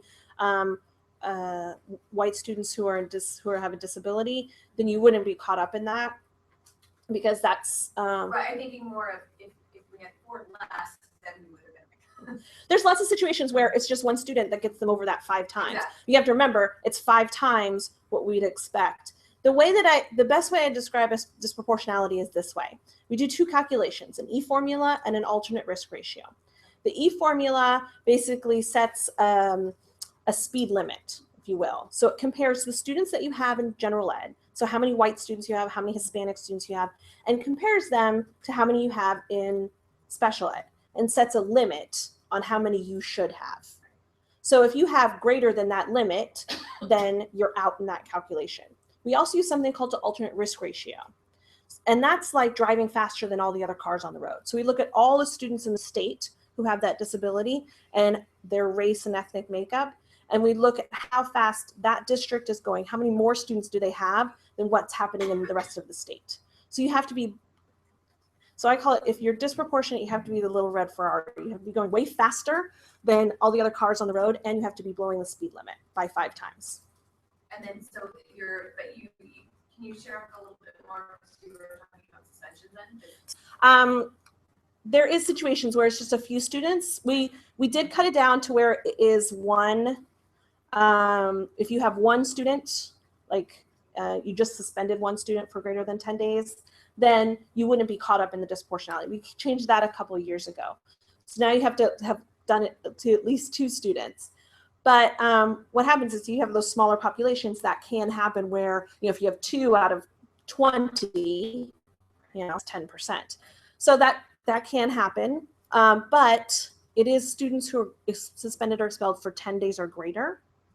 And we're finding that less and less. We're also considering moving to a calculation where we compare the general ed suspension expulsion to the special ed suspension expulsion.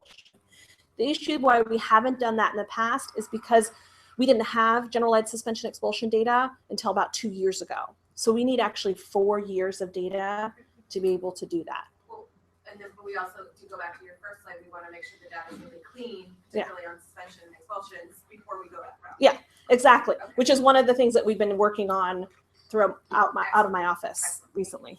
You need to make the point that in order to be significantly disproportionate, you have to be disproportionate in the current year, and have been disproportionate in 2 of the preceding 3 years.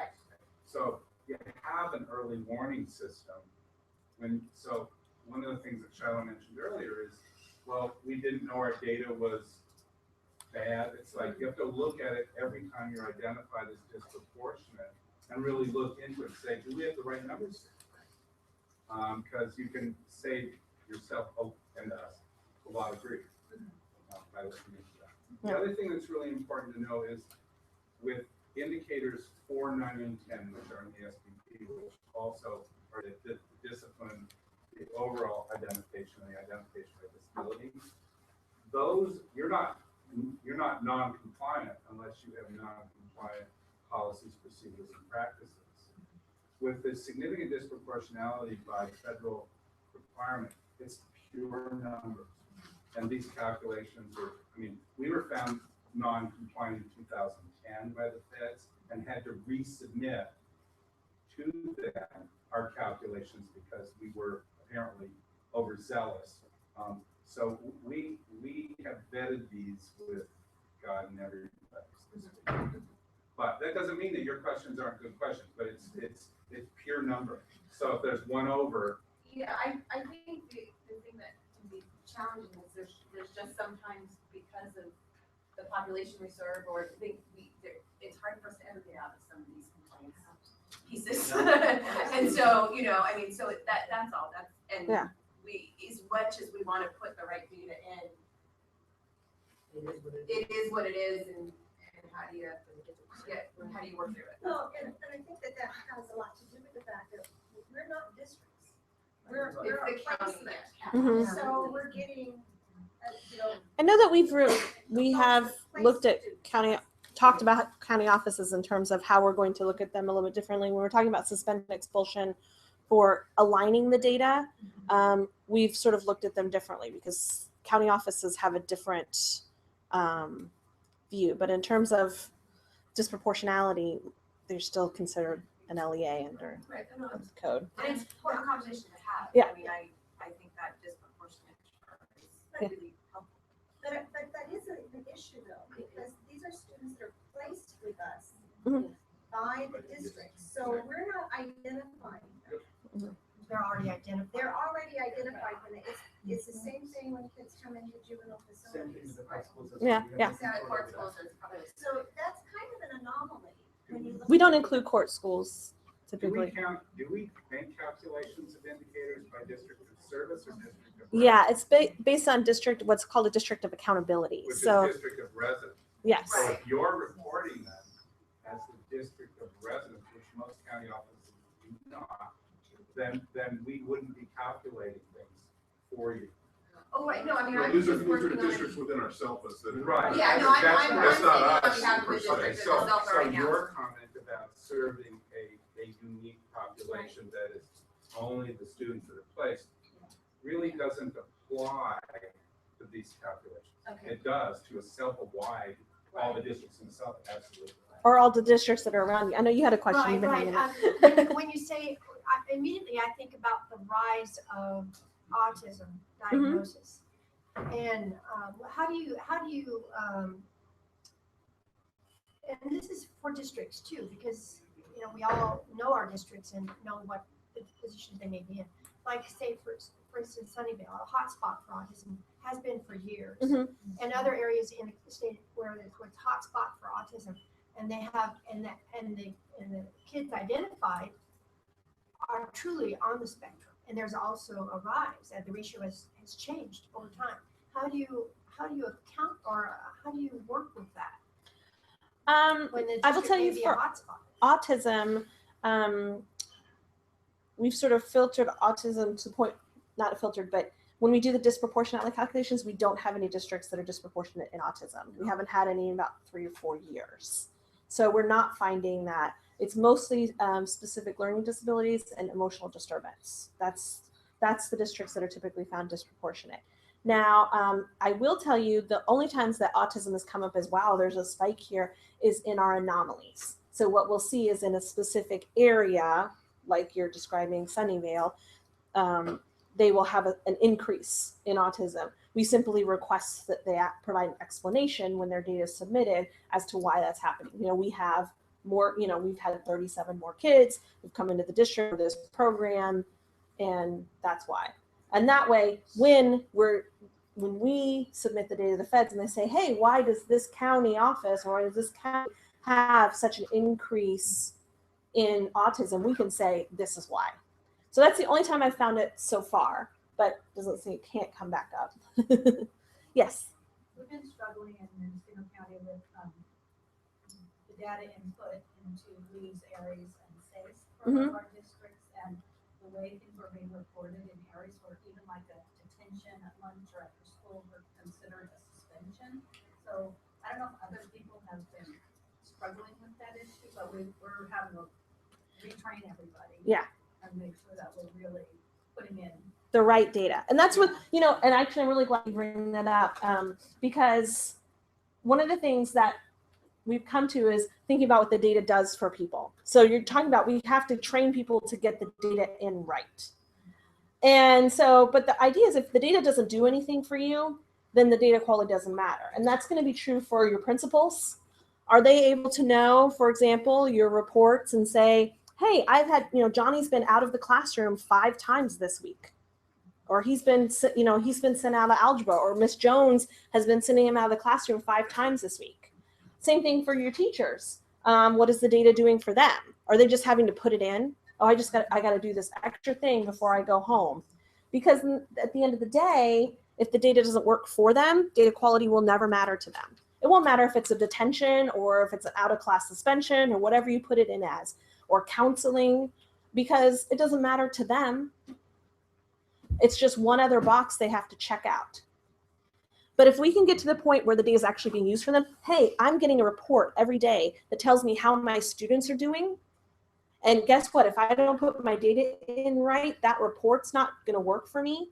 Then the data quality really matters. So what you're talking about in Mendocino County is, yes, getting everyone on the same page, but keeping them there, that's the real challenge. Keeping them there to the point where they're saying, yes, I want to enter this data right because the data I get out of it is so valuable that I can't have it be wrong.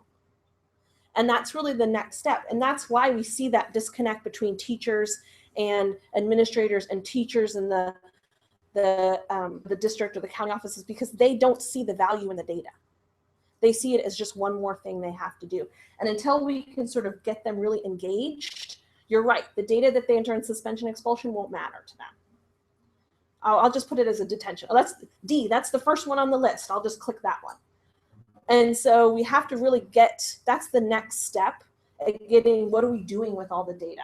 And if you think about it, a child moves through our systems, leaving data points everywhere.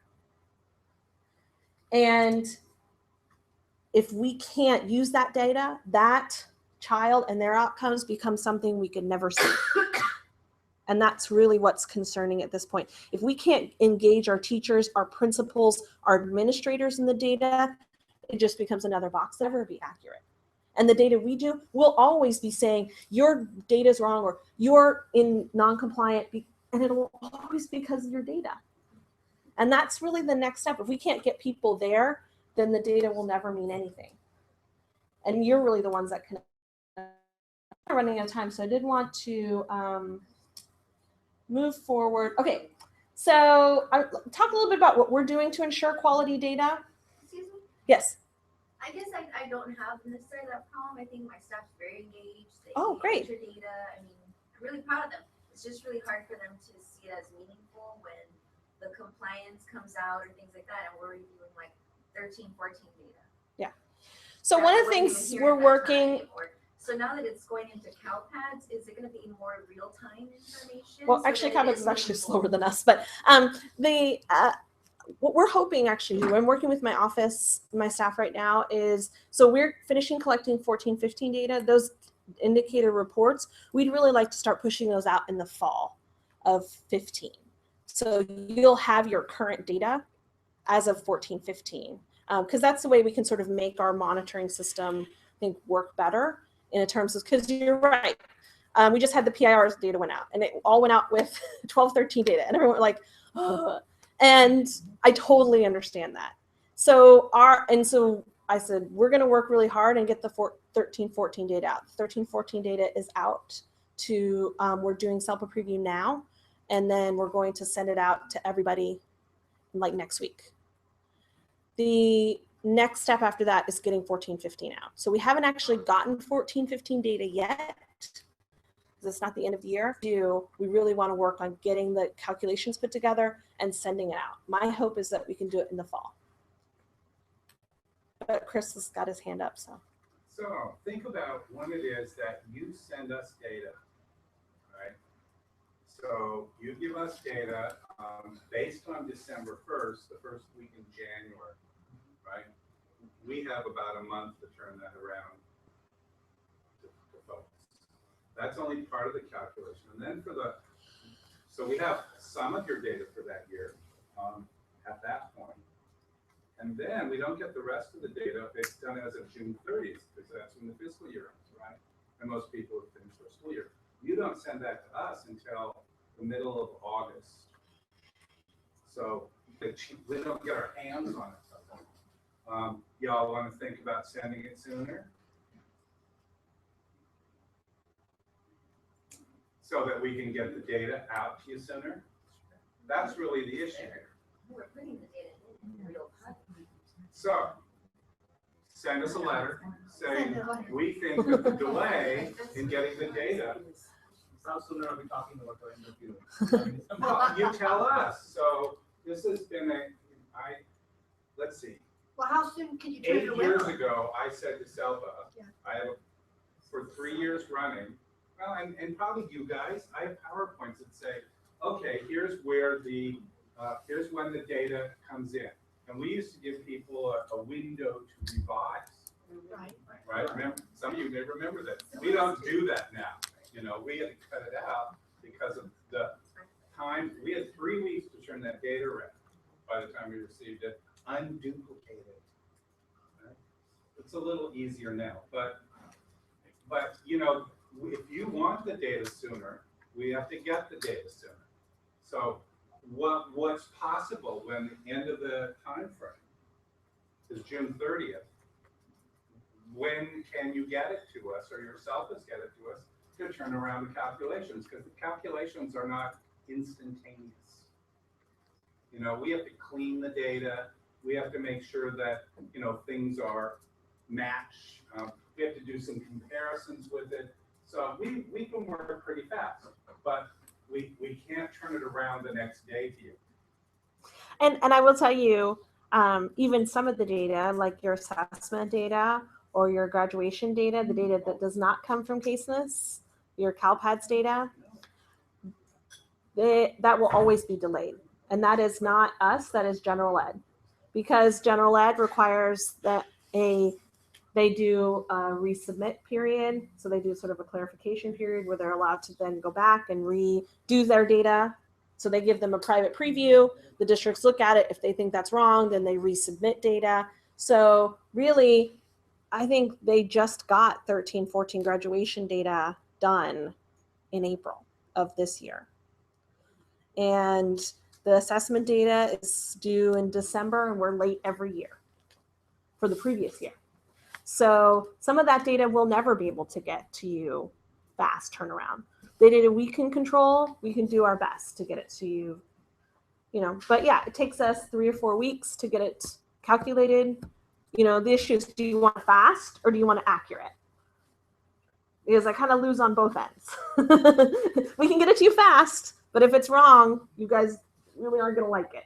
If we get it right, give us a little more time, we can get you the right data. We are working to get it to you in the fall. And I think October, with our current timelines, I think October is a reasonable place you would get the 14-15 data. So by fall of 15, you will have the previous year's data. That's I think reasonable.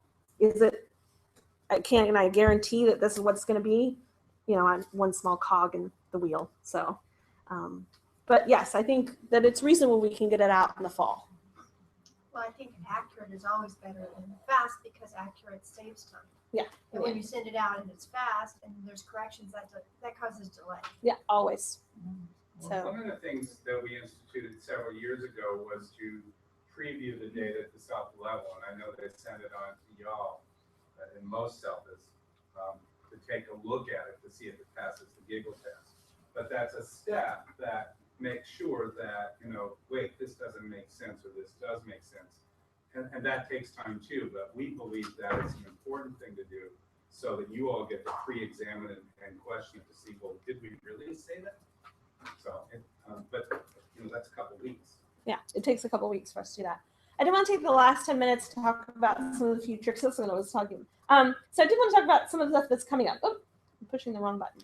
So we're under a significant amount of lawsuit pressure. Here's let me tell. That's how it feels. It's like stress feels. That's only one, isn't? Is that's just for one of the lawsuits. So let me tell you what they say, what the advocates and the attorneys say to us all the time. They lie to you. Districts and county offices lie to you about what's going on with students, and you would never know because the data is so bad. It's exactly what they say. That's what they've said to my face. So, but I don't believe it's true. I don't believe it's what they believe. They really believe that districts and county offices are covering up what's really happening with students by reporting bad data, and we don't know it. And so we're under a significant amount of pressure to ensure that the data we submit, the data we certify, is accurate. So there's also results-driven accountability.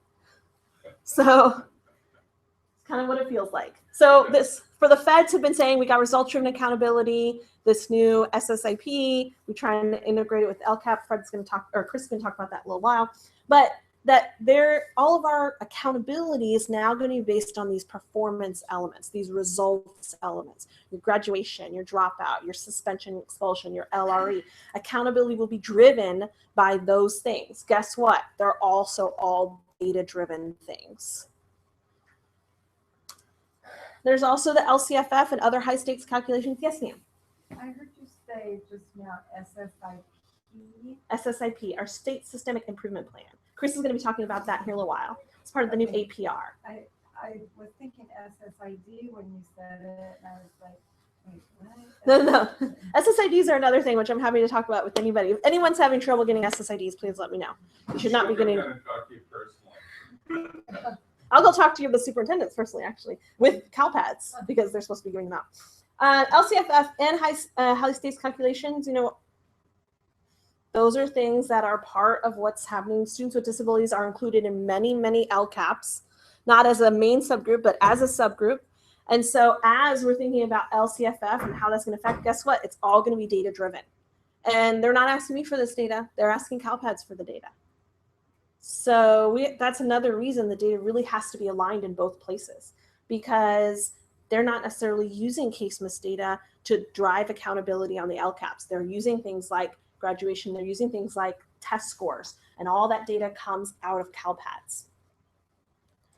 So let's talk about collecting special education data in CalPads. Don't want this small, so I'm going to zoom it in. So why now? So we've been collecting special ed data in case miss since the 80s, maybe before that, but I have data files that go back to the 80s.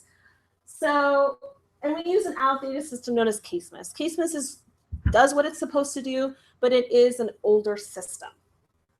It was a system we built in-house. It's not really integrated with a lot of the new technology.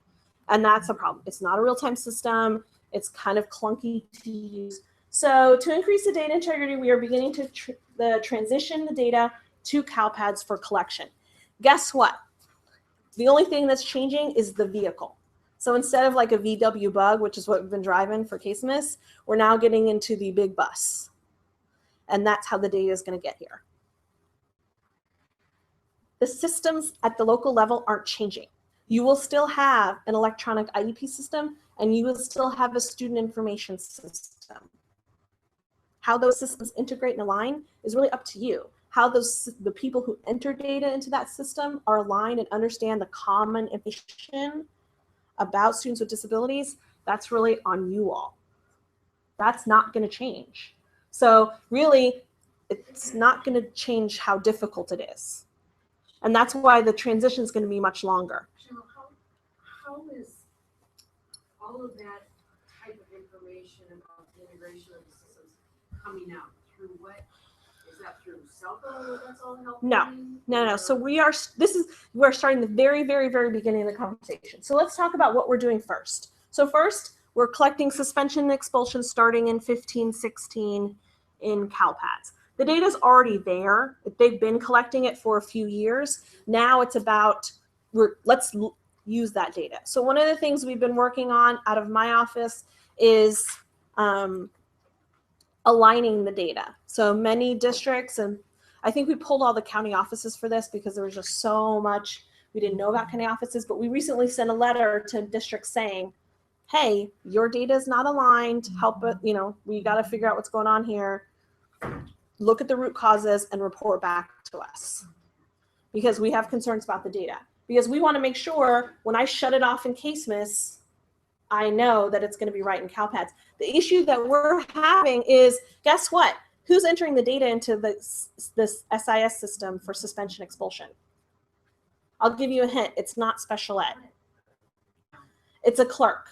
Does a clerk understand the laws around IDEA and students with disabilities, that when you remove a student from a classroom and they sit outside the principal's office and you label it counseling, it's really a disciplinary removal for a student with a disability?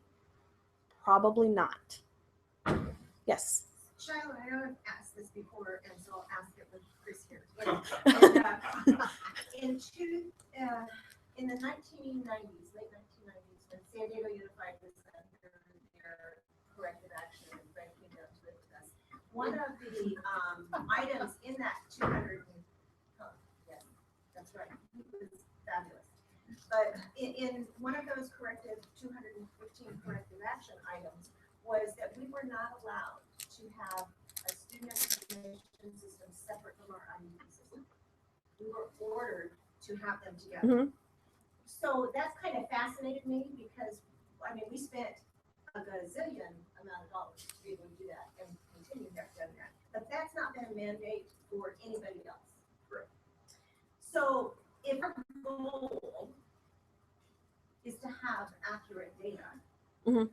why is there still a separation of the two systems? Why can't, I mean, it seems to me, I know that that's been one of my goals, is that we don't have a system that's not integrated, an SIS that's not integrated with the IEP system.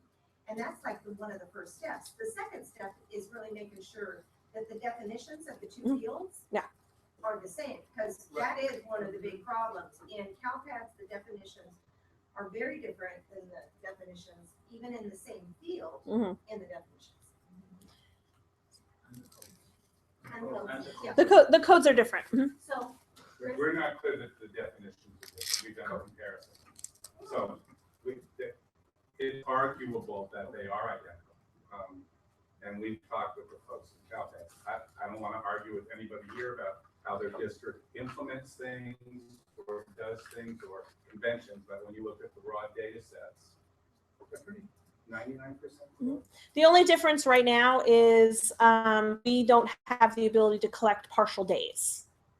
And so when you have so we instruct people anything less than a day is a day.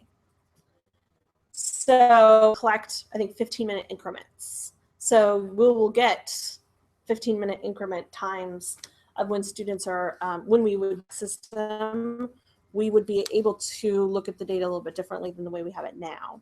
Because anything less than a day, we instruct people to report as a day. But they don't have that restriction. Go ahead. Can you just clarify? I mean, your previous slide when you said data will be collected and at a local level we have our SIS and we have our special ed system, and basically we have connected AIM and SIS and special ed system. So a lot of those data inaccuracies that for Lakewood they're gone for our one cell phone. But so CaseMiss is going to be going away, right? CaseMiss all being reported through CalPADS. Okay, so and it will be pulled from whatever special systems LEAs might be using. So yes, you're a little bit ahead of me. So the suspension expulsion data is already collected in CalPADS. So we're going to be, so that's the first step. So that's 15-16, beginning next year. So then we're on a 3 to 5, it'll probably turn into 5 to 7 year process where we're starting now with communication to the field now that this is going to happen. We're also working internally to map out the needs to move the collection to CalPADS. So yes, you will still be pulling all the same data from your electronic IEP system, are all that data through CalPADS. So do I need to make any changes as we submit data cases now when I actually do an extract from our special ed system? No. Would I need to make any changes to that, or that would be handled by this process here? It would be handled by this Okay, process so here. We won't have to worry about that. We will do the submission same way. Pretty much, yeah. We're hoping, one of the issues right now is identifying the role of SELPA, because there is no role for SELPA in CalPADS. And in the Ed code, they're the ones that are required to submit and certify data. And just coming quickly back to your suspension and expulsion data, Sure. you'll be collecting it in CalPADS from 2016, right? So I guess last month we all got a letter based on the discrepancy which exists in CalPADS and CaseMaze, and we're supposed to do a corrective letter in June 1. There is no deadline on that. It says after June 1. So Yeah, by June 1 is there what a it's saying. reason you're requesting it now in June? Because anyways, next year you'll be collecting out of CalPADS, and then whatever is in CalPADS, in SIS will be reported to CalPADS. So- That's it then. So right now, our plan is to collect it in CalPADS. However, we personally don't feel as confident to collect it only in CalPADS for 15-16. What we're doing is we're working with groups like yourself, groups like the SELPA organization, our CaseMaze MIS group, to ensure that the data for 15-16 is accurate. If we feel like the data, right now we sent out the letters, everyone's all gangbusters, like, yeah, we're gonna get the data line, we're so there. In the fall, because there's a whole new set of things people are going to be dealing with, we want to ensure that as you're moving in 15-16, the data is still going to be accurate. That way, if I say, I don't want to collect this data in CaseMaze anymore, I can stand by the fact that I know the data is accurate in CalPADS. I'll tell you, we recently went to a district where they had 400 counseling events where they removed students for a full day for counseling because the clerk didn't understand that when you remove a student with a disability out of a classroom for a full day, guess what? It's an in-school suspension. So that, I mean, we need to get everyone on the same page. If we can't get everyone on the same page, it's really going to be hard for me to say, oh, don't collect in table C anymore. Yes. So along those lines of what you just said and hearing that Carolyn has, they have ready, you just said that when you get ready to shut down that field and, CaseMaze, could we just start collecting it only in CalPADS? Yes, that is the goal. I mean, Will be and collected not, through your student information system. Yeah, through your SIS system. It'll be collected through your student information system. Student information system is what feeds CalPADS.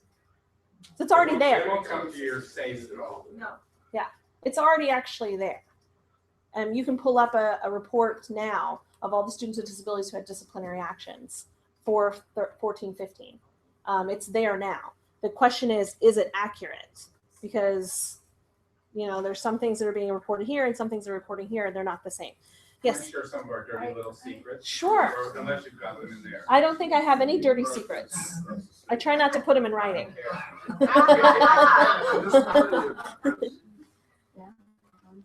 Hi. One, we have districts where the difference between was over 50%. We didn't cap districts for this that were under 50%. You can be 45%. That's pretty darn bad. We will still be responsible when the data goes to CalPADS for extracting the data and doing the calculations for the feds for disproportionality specifically. So when we did a preliminary look at, if you went to CalPADS and looked at it, and you calculated who would be disproportionate or who would be disproportionate, it went up to about 300 districts. 375 districts would be disproportionate. What do we have now in About 100. Okay, so you're talking about districts that would, 200 more districts that would be required by federal law to withhold 15% of their IDEA funds and use it for coordinated early intervening services. That data is money, really. And so it behooves all of you, all of you and all your selfies to get this right before we shut off the CaseMaze, because CaseMaze we believe is more accurate as we go out and check it, and is aligned to the appropriate kinds of understandings of IDEA, and there isn't the same care and communication in the CalPETS type systems. So you have like a couple year window right now to kind of get it right. Yeah, because we're And I saying, absolutely agree with that, because you've got the special ed folks who are entering the data Yeah. into their IEP system. So you've got that, but what you said, Charlie, it's some clerk. Yeah. I shouldn't say that. Just a clerk. You are, the more removed Yeah. they are from special ed and making sure that that data is, I mean, we have trouble with that, and I walk 10 yards to our CalPADS person. I was in a district, and the suspension expulsion desk was right next to the special ed desk, and they hadn't reported special ed data, suspension expulsion data in 4 years. And I said, "There's not turn over here and ask, hey Judy, I've got 0 in this table. Is that how many kids we suspend?" So that it's about that communication that's happening in districts. Let me tell you one other dirty little secret, and that is that districts report directly to OCR on discipline data, not passing go, not collecting $200. They don't check with your CalPADS. They don't check with your casements folks, and the lawyers glom onto that. Yeah. One of the things that we're in the hot soup for in the Ravenswood School District, and it's like, well, your data's terrible, and you lie because we got data directly from districts. Well, so we. But who in the district did you get it from? Right. Yeah. So it's really, really important because OCR is a whole different animal than us, and that they have a hammer. They have a really big hammer. We have a big hammer. So, It may not feel little when it's coming down on it, but Why is if casements has more accurate, it's about where. Why is the move to CalPADS instead of the Congress? Well, they're the bigger system. They're the bigger fish. So that they are the mothership. That's the best of the it. tail on the dog. Yeah, we're the pimple on the tail on the dog. So the reality is they have a system already built with districts to submit large volumes of data. So they collect data on 6 million students. We collect data on about 800,000 students. So it sort of makes sense to sort of bring in. But that's why when I say, when are we going to move the data into CalPADS, we're looking at, I'm saying 5 years, probably closer to 5 to 6 before we would everything, because we have to build all the tables. We have to ensure all the datas are mapped correctly, that there's a place for SELPA, that there's training that occurs. So there's a lot that's going to happen over the next 5 years, but there's things that aren't going to change. Guess what? CalPADS has no ability to collect private school students, or for you all, infants. So unless you want to start getting SSIDs for all your infants, we won't be able to collect them in CalPADS. And that's a decision we'll have to have with you all at some point. Do you want to start getting SSIDs for all your infants so they can be collected in CalPADS? Yes. Or, which is fine, I'm fine with that. Yes. Great, we love that. Because I've gotten a little bit less of an enthusiastic from other people that I've spoken to. Because some districts in some places have had really hard times getting SSIDs. We're nicer and much more realistic. What about our infants that are served in SARC? Or if we have an early start relationship with SARC, where maybe we are doing the assessments for SARC, and they would say, through a collaborative arrangement, okay, you serve these kids, and we'll put these kids with other vendors. How will that play into? And that's something we're going to have to explore how that's going to work. I know a lot of places have come up against a lot of reaction to giving the preschoolers SSIDs. And so we've kind of tried to get over that. I think we're mostly over it. There's still some recalcitrant places, but we've had that. What about infants who aren't even, sometimes they're not even enrolled in it. They're not in a district. They're going to be at a county office, and how does that play out? So we tried to sell SSIDs to the Department of Developmental Services for a couple of years. Yeah. Oh yeah, right. Sorry. But private school students will never be able to be in CalPADS. So there will always be some kind of separate collection for them. Those are your plan type 10s, those are your students on ISPs. So Shira, just as a suggestion to folks, because, we are county officers and it's our CELPAs that report if we're not a CELPA. The challenge for some of us becomes in our data structure or in our IT folks, how to get that information or reports that cross-match the information to see where we have mismatching. Mm-hmm. And that becomes the problem. So suggestion might be, as you go back to your county office, who can run those reports for you so you can see what's happening in both systems to know where the mismatch is. And now is a good time to do that because many of you all are in your testing windows for CalPAT, for the Smarter Balanced assessments. It'd be a really good time to say, hey, SIS system, how many students with disabilities do you have? I have, 700. Do you have 700? Because guess what? Those students are not going to be sitting down and taking an assessment with accommodations when they do. Yeah. So back towards the beginning, you said that the district of residence is actually the one, and I believe this is true, that gets the report or the DINK report. Well, the DINK is based on district of service because we got a lot of pushback from everybody, and county offices included, that said, well, we're not the person that served them. We're the district where they reside, where their IEP is, where their IEP goals, that's all at the district of service. So we went actually back to the district of service for the DINK. But in terms of disproportionality and your data for your indicator reports, that is based on district of residence. Suspension. Suspension is based on district of residence, yes. So that's based on district of residence. And if they're in a county program that's on a district site, and in our case, that means that the district site is the one that actually has them enrolled in their database, their ARIES database, whatever you want to call it, or CalPADS. So the district of residence is then at the mercy of that district to be doing the data correct, and they're not in control of it whatsoever, right? Yes. It's really goes,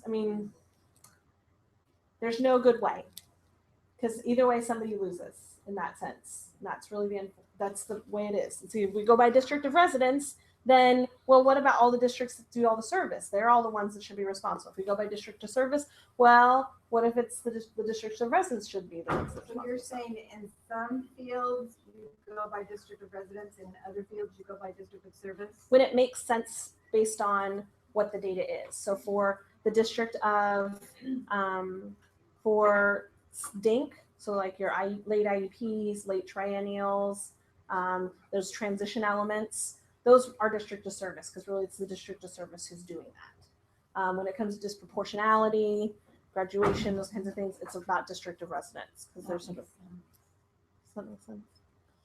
So I'm gonna give you guys a break. I need to actually go get a power cord for my computer, and then we'll come back. I'm so sorry, guys. Overzealous. So, No, good. I love the questions. we had set aside from 10:30 to 10:45 for a break. How about if we're back at 11? Will that work? Okay. Rick. We have Gene Martin in North Orange County, CELPA liaison, and then Contra Costa County watching.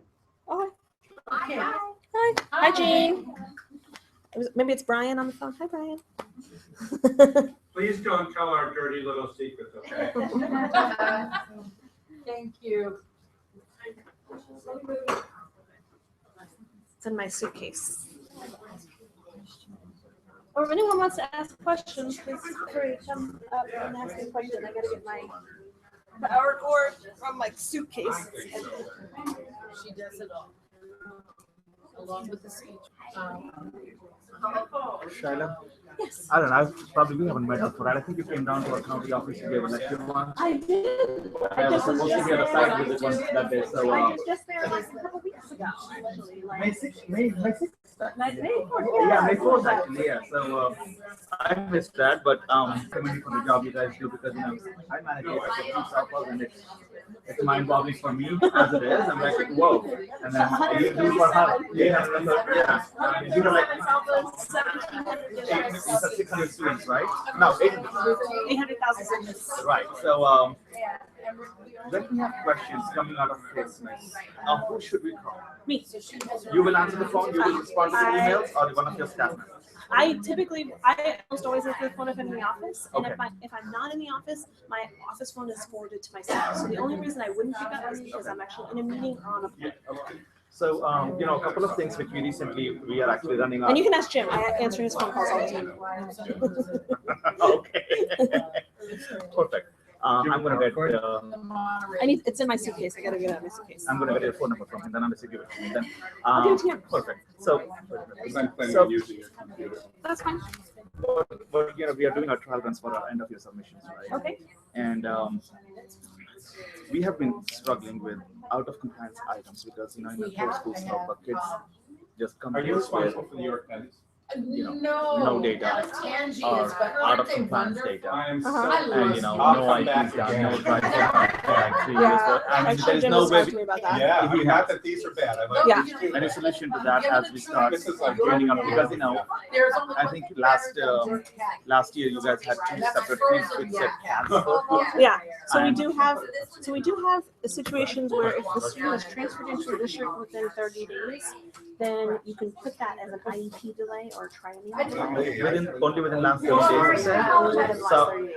Okay. So if they come in, no, I mean, if Within they last 30 days of are what? coming to I've got you. some So they got, let's say Yeah, that, so it's due, let's say you get a student June 15th and the due is due June 3rd. Well, Okay, we so- don't expect So that as you of reporting date. Yeah. But if we get, let's say, student on March 1, right, and it's due for a triennial, and you know, we didn't get to the IEP because, you know, for Well, some reason. here's- You have a power cord? Please I tell have me. one, it's in my luggage, which is at the front desk. Yes, tell me the secret. Secret is, it's Okay. 365 days from report date. So if you get a student on March 1st and you give them, and they're due for a triennial, you don't get to until April 1st, guess what? They've had one in the 365 days from June 30th. You're in compliance. We don't do cohort to cohort anymore. Say that again one more time. Meaning, we don't look at their last IEP and see if it's been 365 days. We look at all the students where it's been 365 days from June 30th. So if they've had an IEP in the last year, they're good. The issues comes up 30 days before report date. Perfect. I think that would actually help a lot. So All right. let me go get my luggage. But if you have any questions, I think, oh, and I think your mom spoken to you about it. Unless it's going away, then you'll be okay. But unless the next 5 years.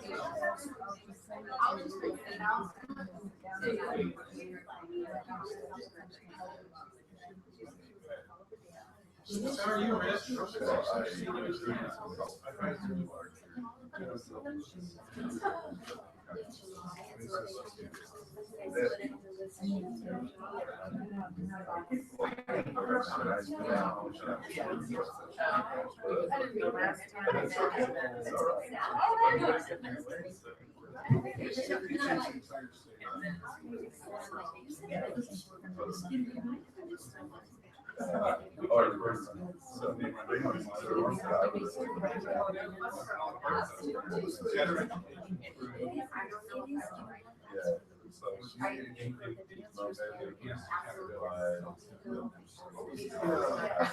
gonna be real honest.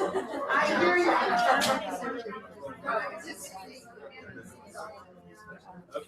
Oh, yeah, I just tried to. Yeah, right. I'm waiting. I'm doing the speeches like that.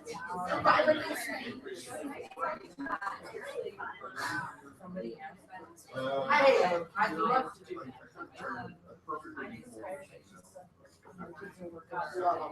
God love it. I don't know how we survived. We didn't have these retired folks. Sure. Do we have a? Everybody's.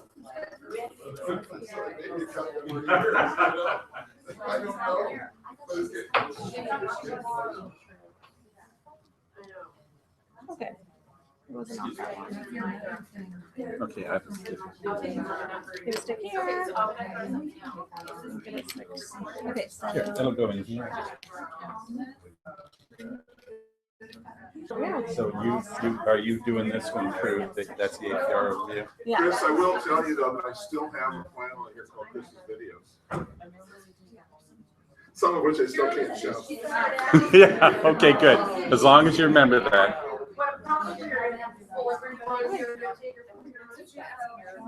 I'll be really, really quick. It'll take as long as it takes. Yeah.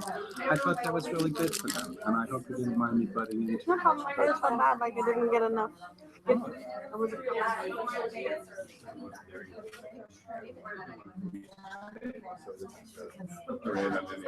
Oh, we have plenty up here.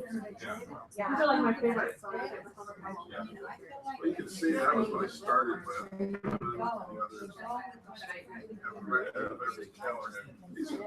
That's really good. You collect the wrappers and then go to add it up at the end of the day. Yeah. Yeah, my day. Yeah.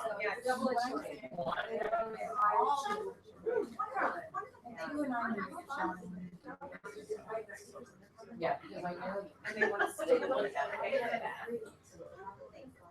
But.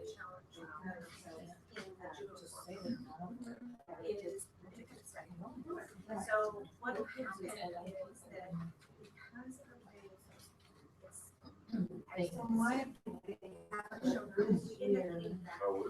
Have you seen It's Not About the Nail?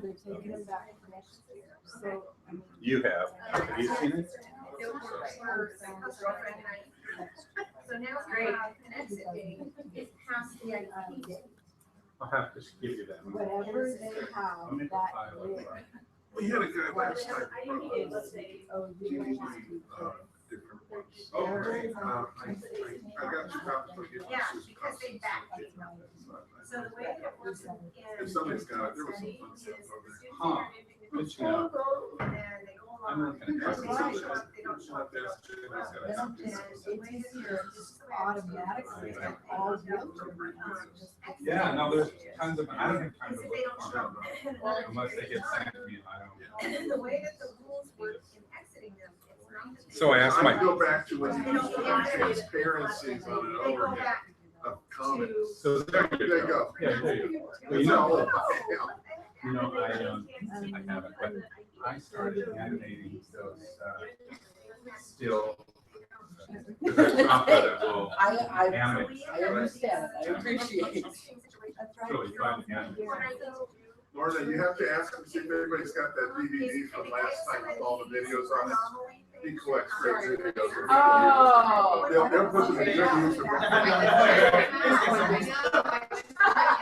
No, I love them, but. Oh, that's a great video. I have it, it's just sitting on my desk. Mine too. I must admit, I took two of them, one of the box. But I'm actually working on other stuff at the same time, so I'm doing less. So now. I get it. I figure between all of us that need me, get everybody to send me what they take. We're gonna do that. No, I'm gonna see if someone for the morning, if everybody gives me what they have, then I'll come up with a summary for the morning. Like hopefully we can have a couple of people maybe for the rest of the day. Okay, and then the other question I have, this is a charter school question. My favorite type. Apparently, what I have seen is that in the district residence for a student in a charter school is where their parents live.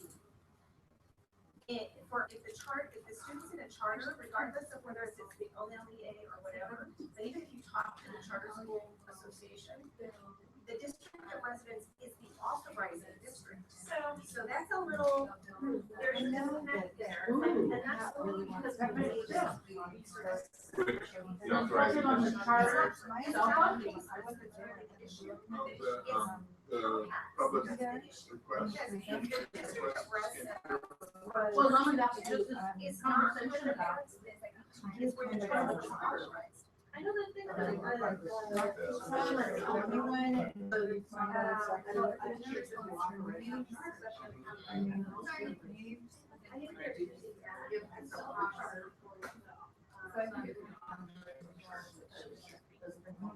I do think I was a little before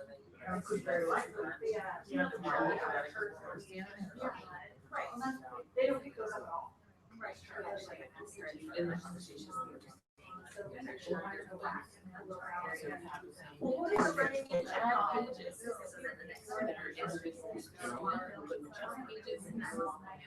so when you have an excess possible, we have to put teachers in residency. So we're doing. Right, you do the bill back. Right. Or you have to take it to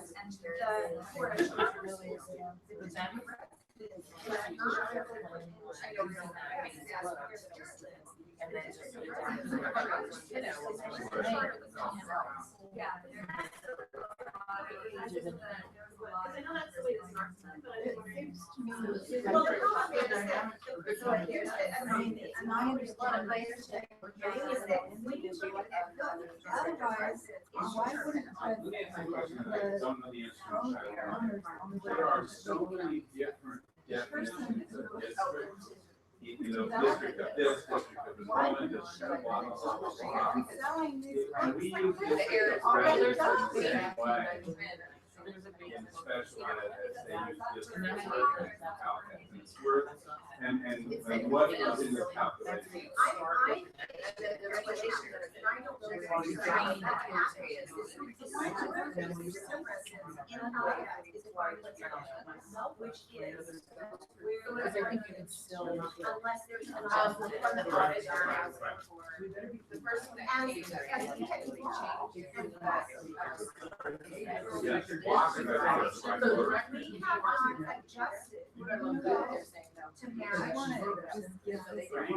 Have you looked in the section, the charter section? I haven't really been able to find it. Okay, so let me make a note of it, I'll see what I can find out, I don't know if anyone during those years. Otherwise, I think that, it's an opportunity that we may need to look at some updating the language.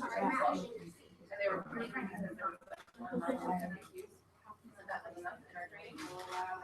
And so. It's a matter of adding up points and writing like this actually needs to be. And then the other thing that we also. Auditors pick up that page, put it in a new page. Can you do that one to find out? I don't know. So like we were looking about the audits and the other people were what we can't really use the, we need to do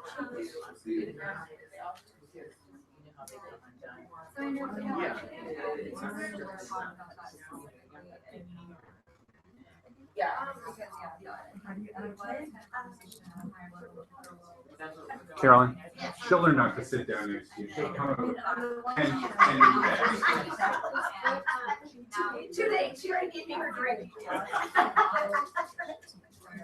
I know everybody else is learning that. So if we do, print them on the other people. Yeah, we just have too many data points at a time. Another book. That one's also. The hilarious one is the Yeah. It's yours to take. Stays far away from Carolyn. And then she's gonna, you know she's gonna.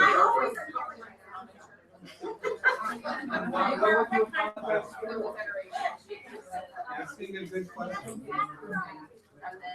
I see it as my duty to signature. Right. Just, you know, other people candy, people are eating. So, she's very, very, very. And then you right? Yes. So I made a bunch of copies and stuff. Want me to help you? Yeah, just, would you, that'd be great. I made 50 copies, not thinking that everybody would come, but It's all the same thing, right? it's all the same, it's just one PowerPoint. That way, if we get diverted, at least you'll have a current thing to refer to.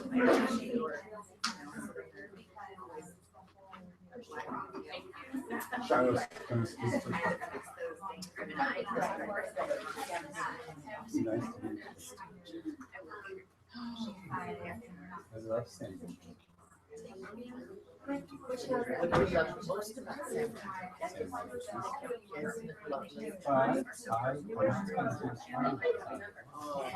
I like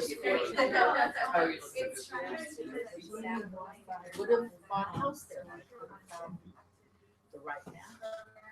The only thing that pulled me away from San Juan is getting my husband. Did you wanna? Just better continue. So I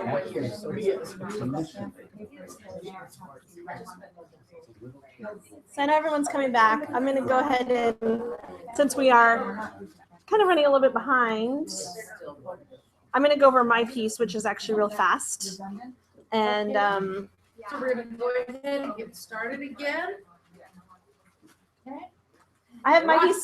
So I'm going to be going over so in 2012, they told us, oh, now we have a sort of a new APR. The annual performance report's the thing that we put the data into. And so they said, oh, good news, you're going to have to do less.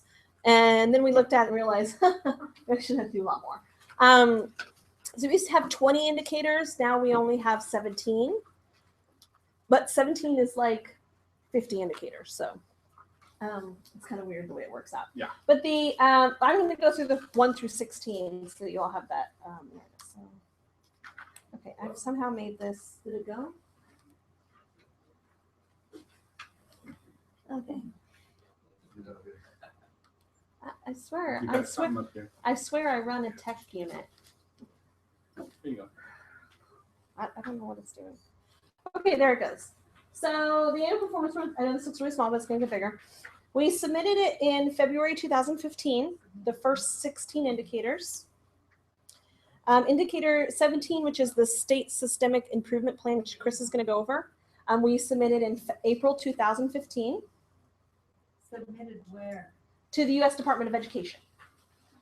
It's sort of, you know, those indicator reports that you all get? Yeah. We have to do a statewide one that we submit to the Department of Education every year. So that's what we submitted February 1st.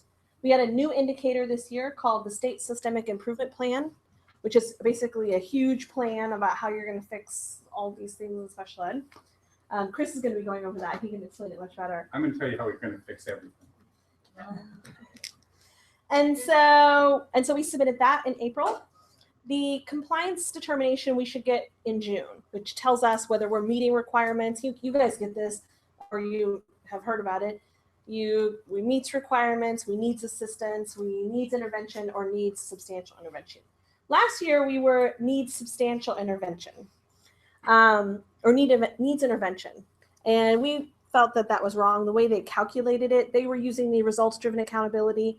They used the NAEP scores. I don't know if you guys are familiar with the NAEP, the National Assessment of Educational Progress.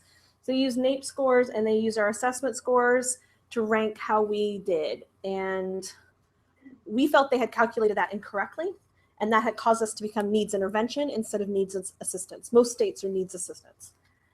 And so we went to Washington, D.C. last fall and tried to fight the good fight. The good news is we won. And so now we're needs assistance with all the rest of the states.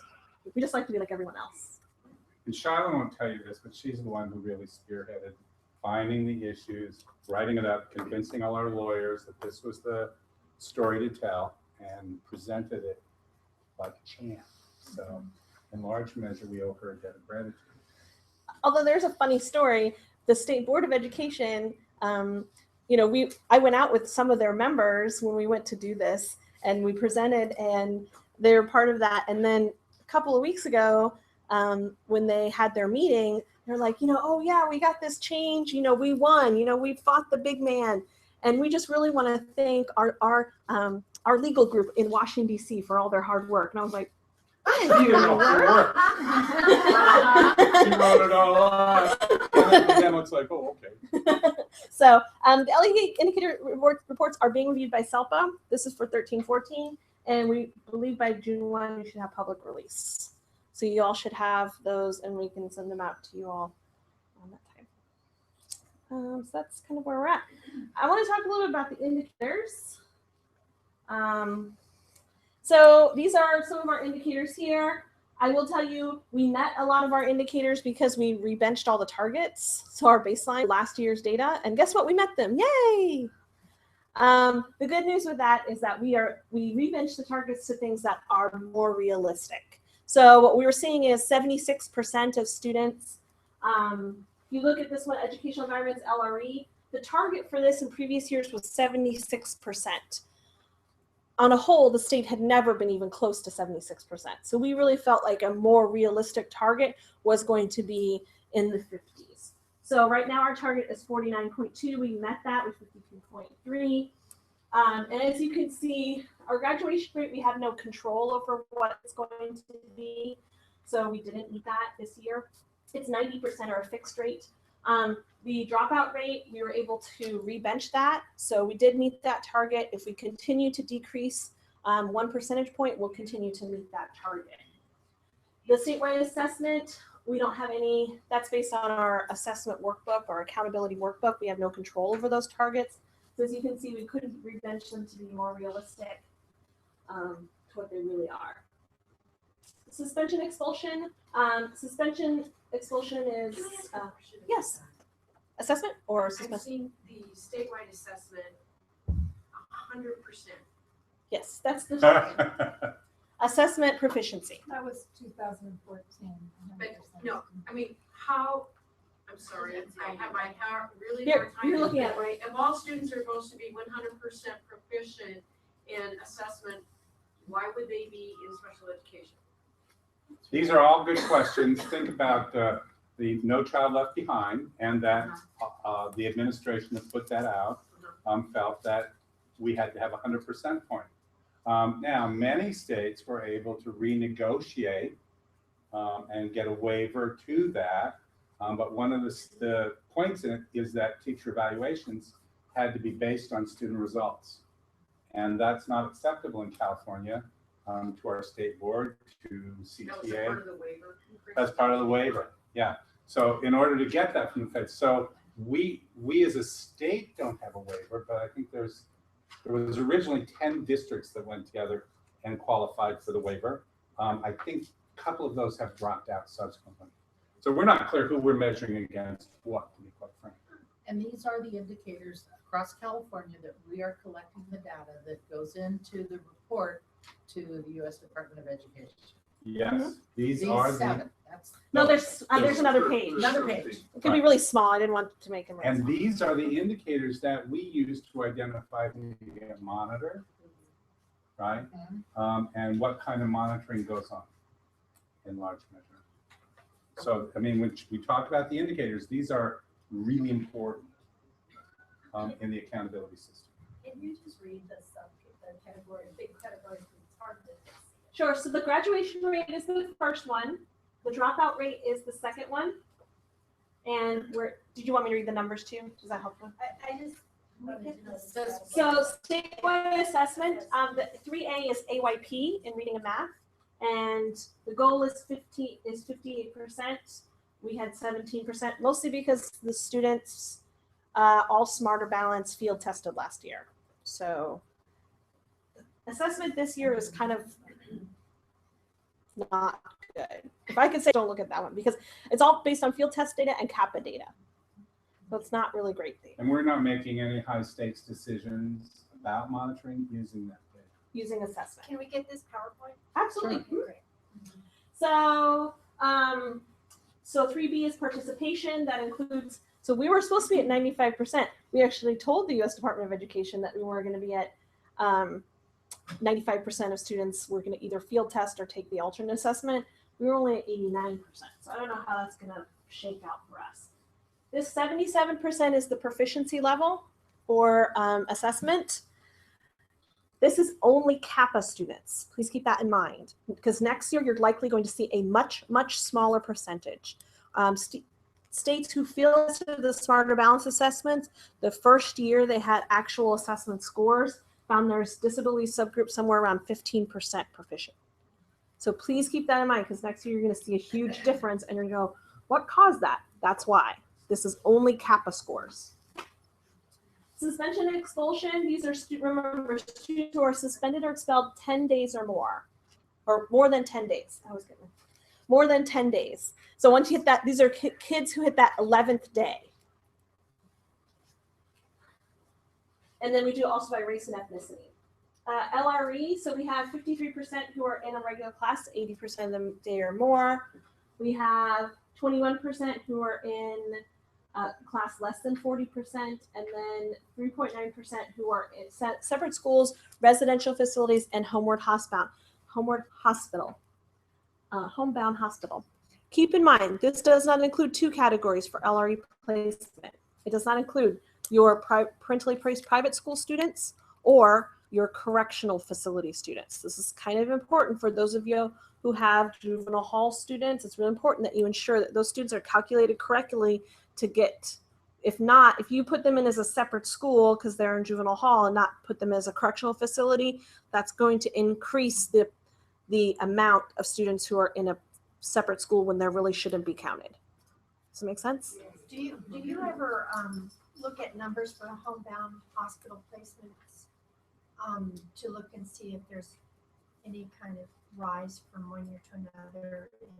I will tell you this total number of separate schools, residential facilities, and homebound hospital placements is pretty consistent, right around 4%.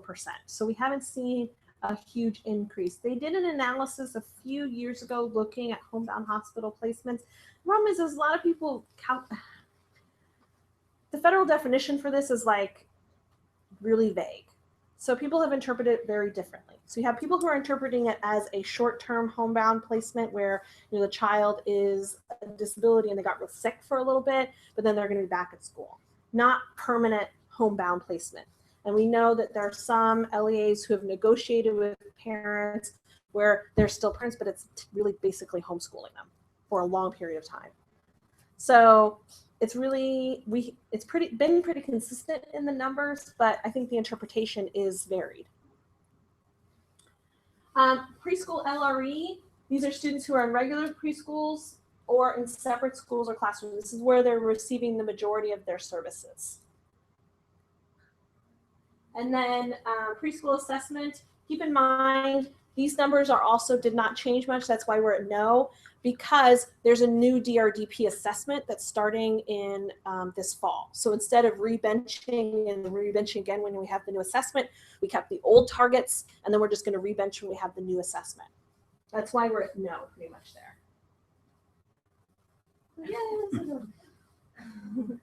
Okay, so more indicators. This is really small. I'm sorry.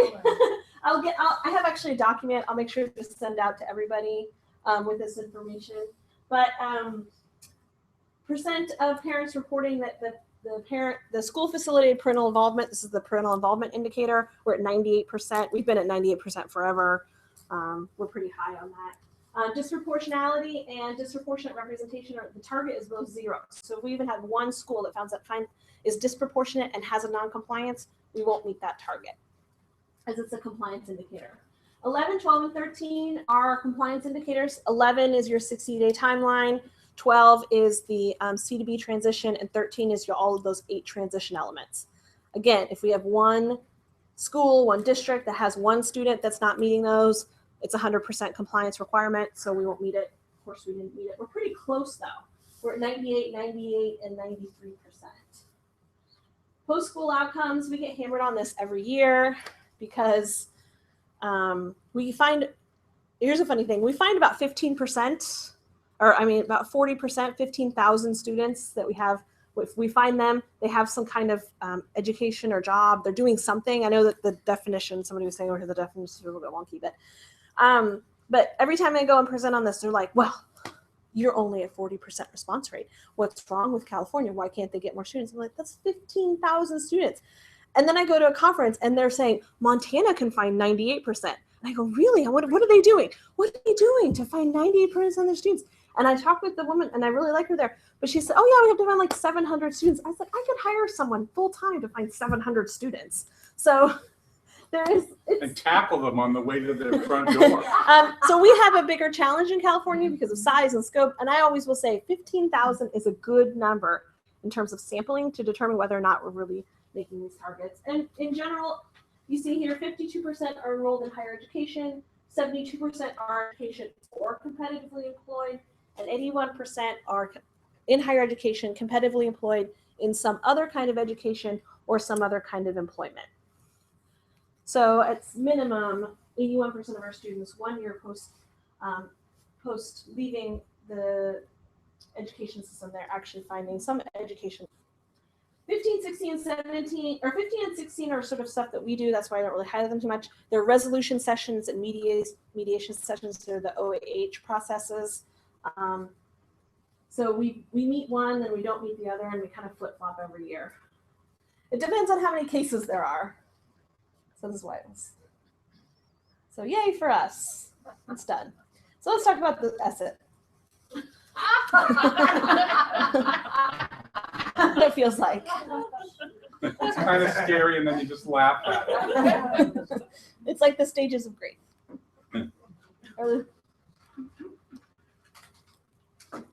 Okay, actually, I'll I'm going to sit do here something else and- first.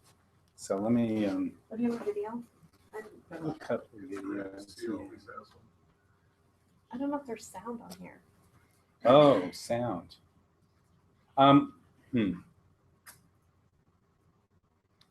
One of them won't be bad without sound. Do you want me to find it? Yeah, it's on the stick.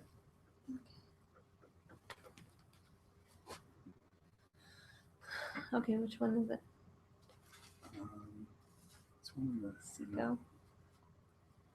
Oh, because I can see that print. Is it RDA is awesome or Not in Kansas Melody Not Bubble? in Kansas, there's two of those. The Melody or the Glinda? Do the melody. So. I hope this works.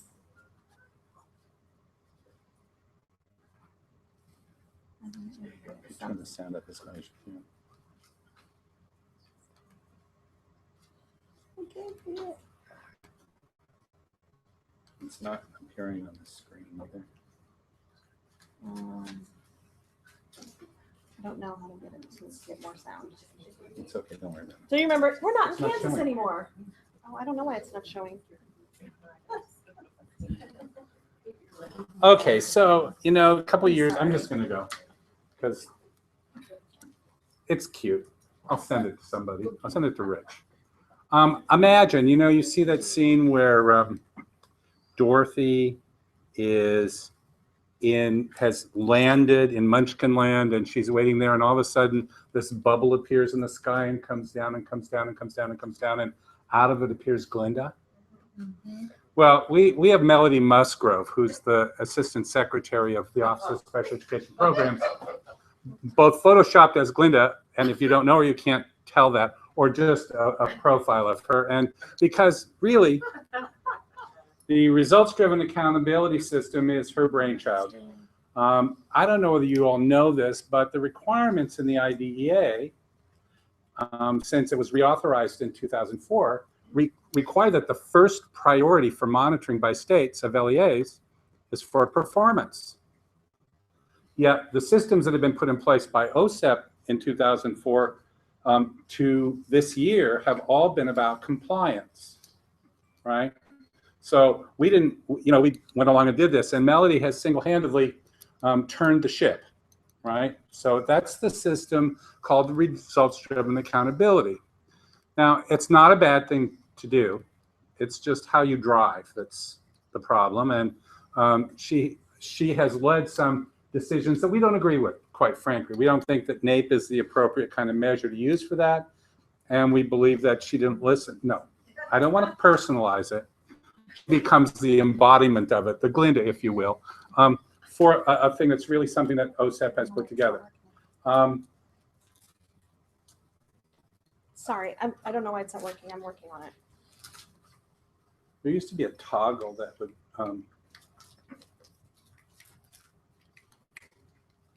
Well, I'll just keep talking anyway, because and we'll catch up with it. You have a PowerPoint. You have the PowerPoint, so it seems like they're working. Okay. So almost a year and a half ago, we received the instructions for what we had to do. And Charlotte shared with you, we were told that we were going to get this great big reduction in paperwork. And it was like they said, it's going to be really good. It would be like us telling you, oh, we're going to do this new accountability system and you're going to love it. You know, it's going to be just, you're not going to have to do as much. We're going to do a lot of it for you. You know, you just sit back and relax. I mean, you have to do something. Well, it turns out what they did was to eliminate 3 indicators that they collected redundantly. This is data that we already submitted to the feds through another reporting system. They were now going to say, oh, well, you have to report it through this mechanism because you already reported, right? Once we reported it and calculated, it was all done. It was a gimme almost. It was great, but they took those away. And then they said, and you're not going to have to do improvement plans for the indicators because for each indicator, we had to have an improvement plan, right? So now instead, we have to have the state systemic improvement plan, which is not the combination of those 17 or 20 improvement plans, which were that were specified and targeted to, how are we going to get more resolution sessions done? Go here. Keep going more. Forward.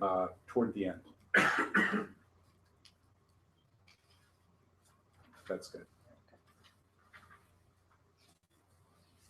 Got to go down one more. Okay, that's good. Stay right there. So what we were required to do was to get together a statewide stakeholder group. And we already have our ICs group, the Improving Special Ed folks. I think you all have representatives that go to that.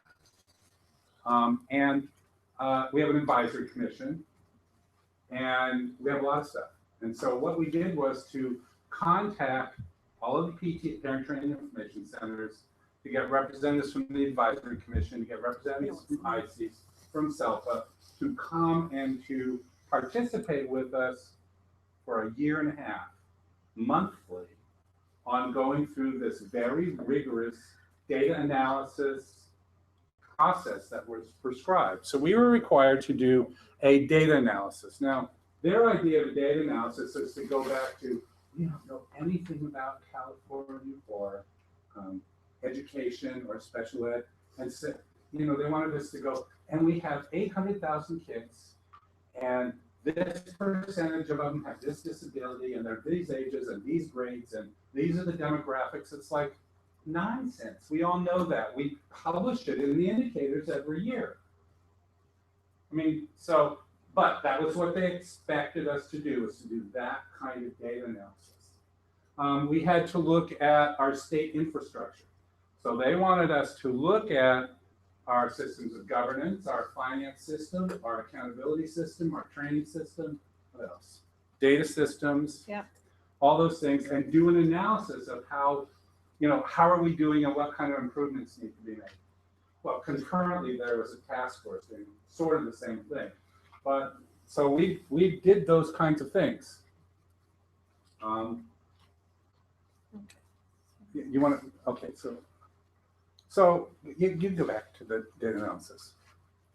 So basically, in the course of our work, in revisiting all of the indicators, we looked at all that data. And so we looked at all these different things in these stakeholders. We had literally 150 people a month come to the California Department of Education, and we basically ran a mini conference and group process for 13, 14 months.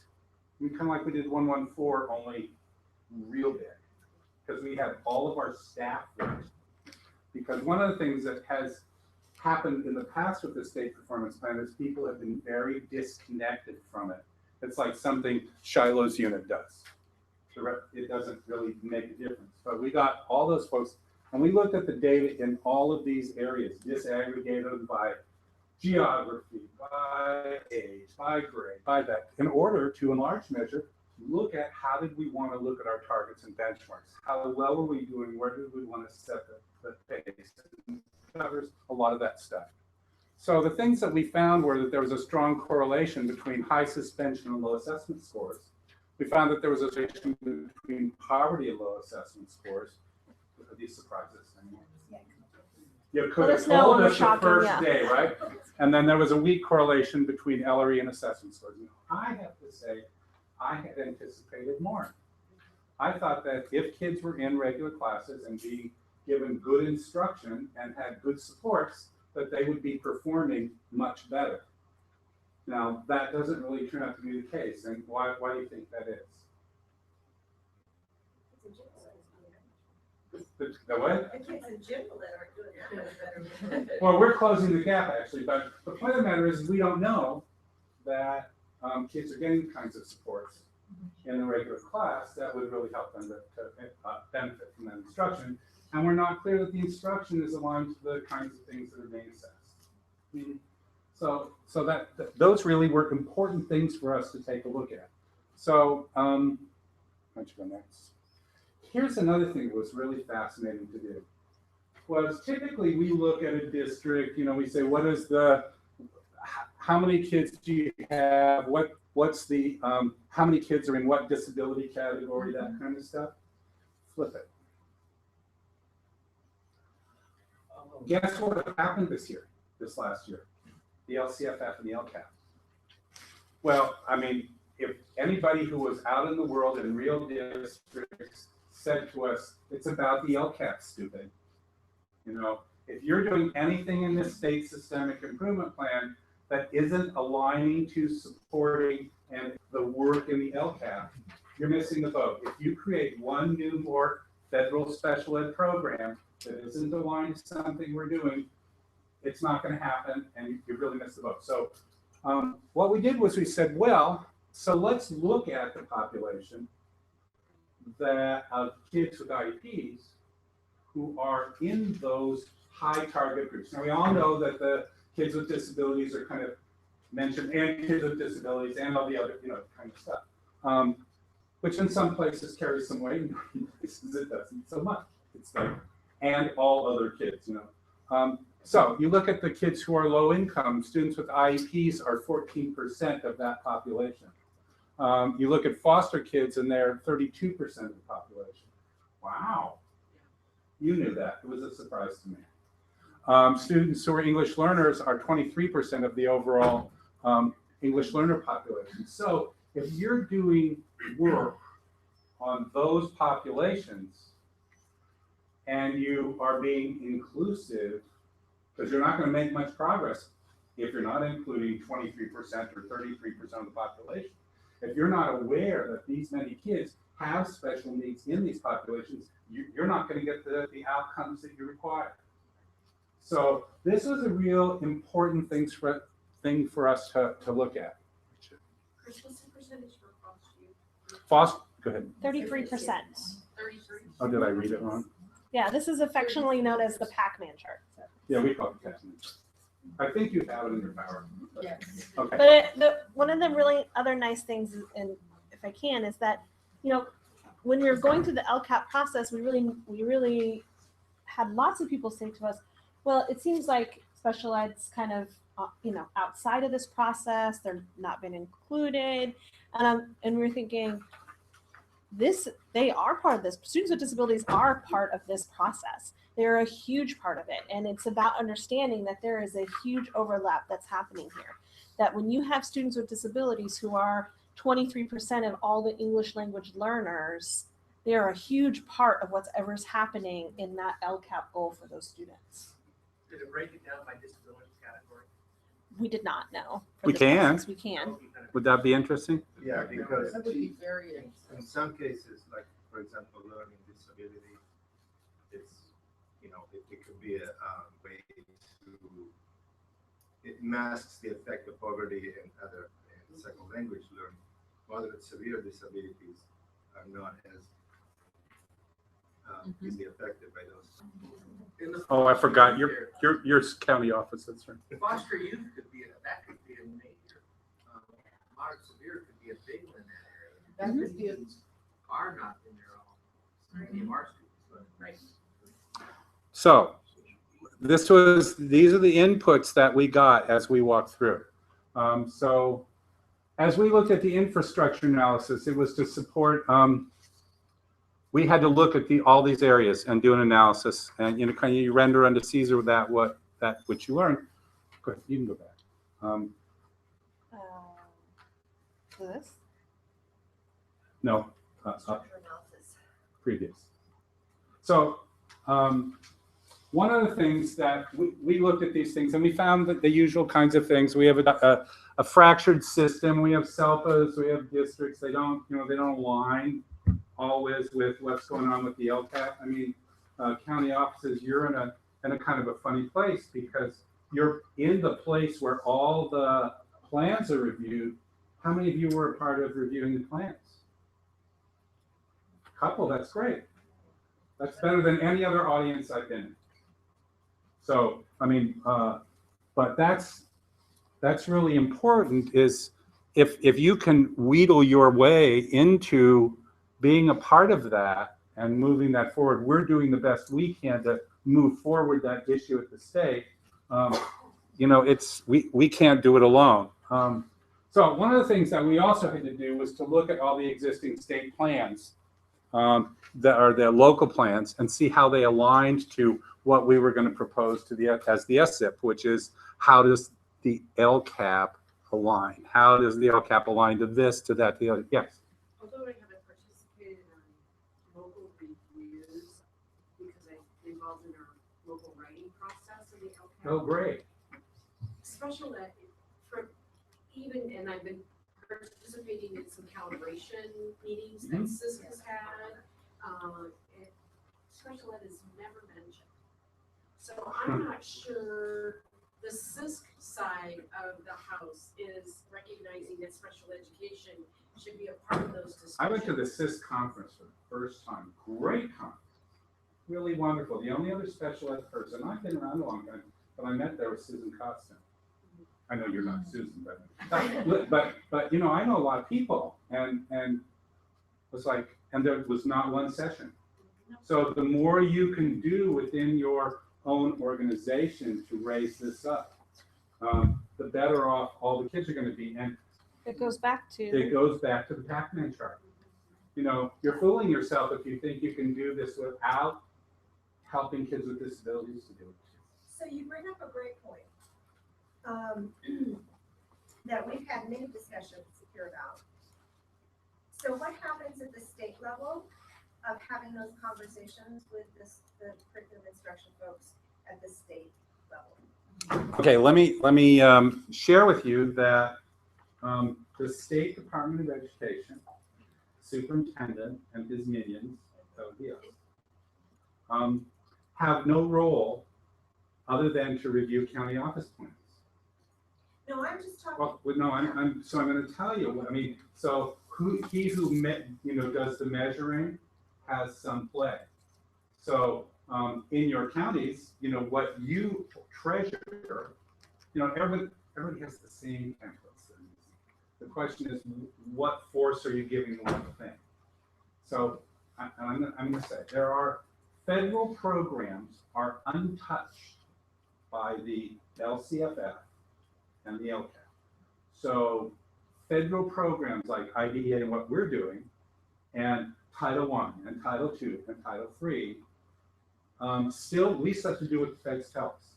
This is really fortunate for us because we have an opportunity to take all of our TA stuff, which is that much, and all of our efforts to align to support what's going on in LCFF, okay, and in LCAPs. We are all meeting in the department to look at how can we coordinate all of those federal programs and maybe take whatever is required in those federal programs or in our monitoring activities, because we're now moving into performance being non-compliance tests. So we'll be identifying districts and already are identifying districts using the, that's what those PIRs are. Data reviews. We're going to be looking at districts based on how their performance outcomes are. So we're going to require people to put this stuff together and think. If we can do that with Title I, and we can do that with the EL folks, because there's an overlap and we have districts in common, it will only be that much stronger. And so we're seeking to do those kinds of things. That helps a lot, because that has been one of the bigger challenges is our curriculum instruction folks and the definition of their role. There are many conversations that I've had with our folks, and they'll say to me, well, that's the job of SELPA. And I'm saying, I'm sorry, what? Instruction is the job of the SELPA? No, I don't think so. So let me tell you one of the assurances that all of your counties sign when you sign on to the local plan. And it is a federal requirement, and that is that they have to provide an assurance about performance and student outcomes. So we're going to be coming around to everybody and saying, so what is that in your SELPA plan? What are you doing for it? And you have a responsibility to support this change with your dollars. So a lot more of the kinds of technical assistance findings that we will make will require you to spend your dollars to get the technical assistance that's prescribed. I'm sorry. So for clarity then, on the general. I know I just pissed y'all off, didn't I? No, but it's a great conversation. But It on is a the good conversation. but here again, I'm maybe from my perspective, I'm seeing again special ed coming down and doing those reviews and saying, where is that happening, special ed? What I'm asking is, where I'm is gonna that? bring the EL people if it's a district that is EL too. How about the curriculum instruction folks? Title I is what we got as a federal program. Okay. Those folks. So those are, Yep. they're coming with you. See, If 'cause we I can don't work it think out. We're gonna have any change of the system until we see people from the state level. Yeah, we're not going back to CCR though. Never will. And I don't see that. I'm just saying it has to be one message. And right now, we don't have one message. They don't have one message at the federal level. We have different requirements. We're going to try to align them. Let me finish this and talk to you about how this will play out, okay? One of the things that is this the next one? Or we did infrastructure? Yeah, Okay. you talked about Okay, stuff. all right. So one of the things we had to identify was, what is it we're gonna measure? What's the new indicator gonna be? Well, it can be anything you want according to the feds, any performance indicator, except it has to be assessment outcomes. We said, can it be LRE? They said, no, it has to be assessment. Can it be graduation? Maybe, but it really should be assessment. Okay? Should it be, graduate, those kinds of things. Could be dropouts? No, it really should be assessment. So pretty much it's assessment. So we scores on statewide academic, yeah. I see you did well in school, but what real world skills do you have? Tests, I can take tests. Yeah. So we are going to be making calculations for students with disabilities for each district. Students with disabilities who are eligible for free and reduced price meals, who are English learners, and students placed in foster care.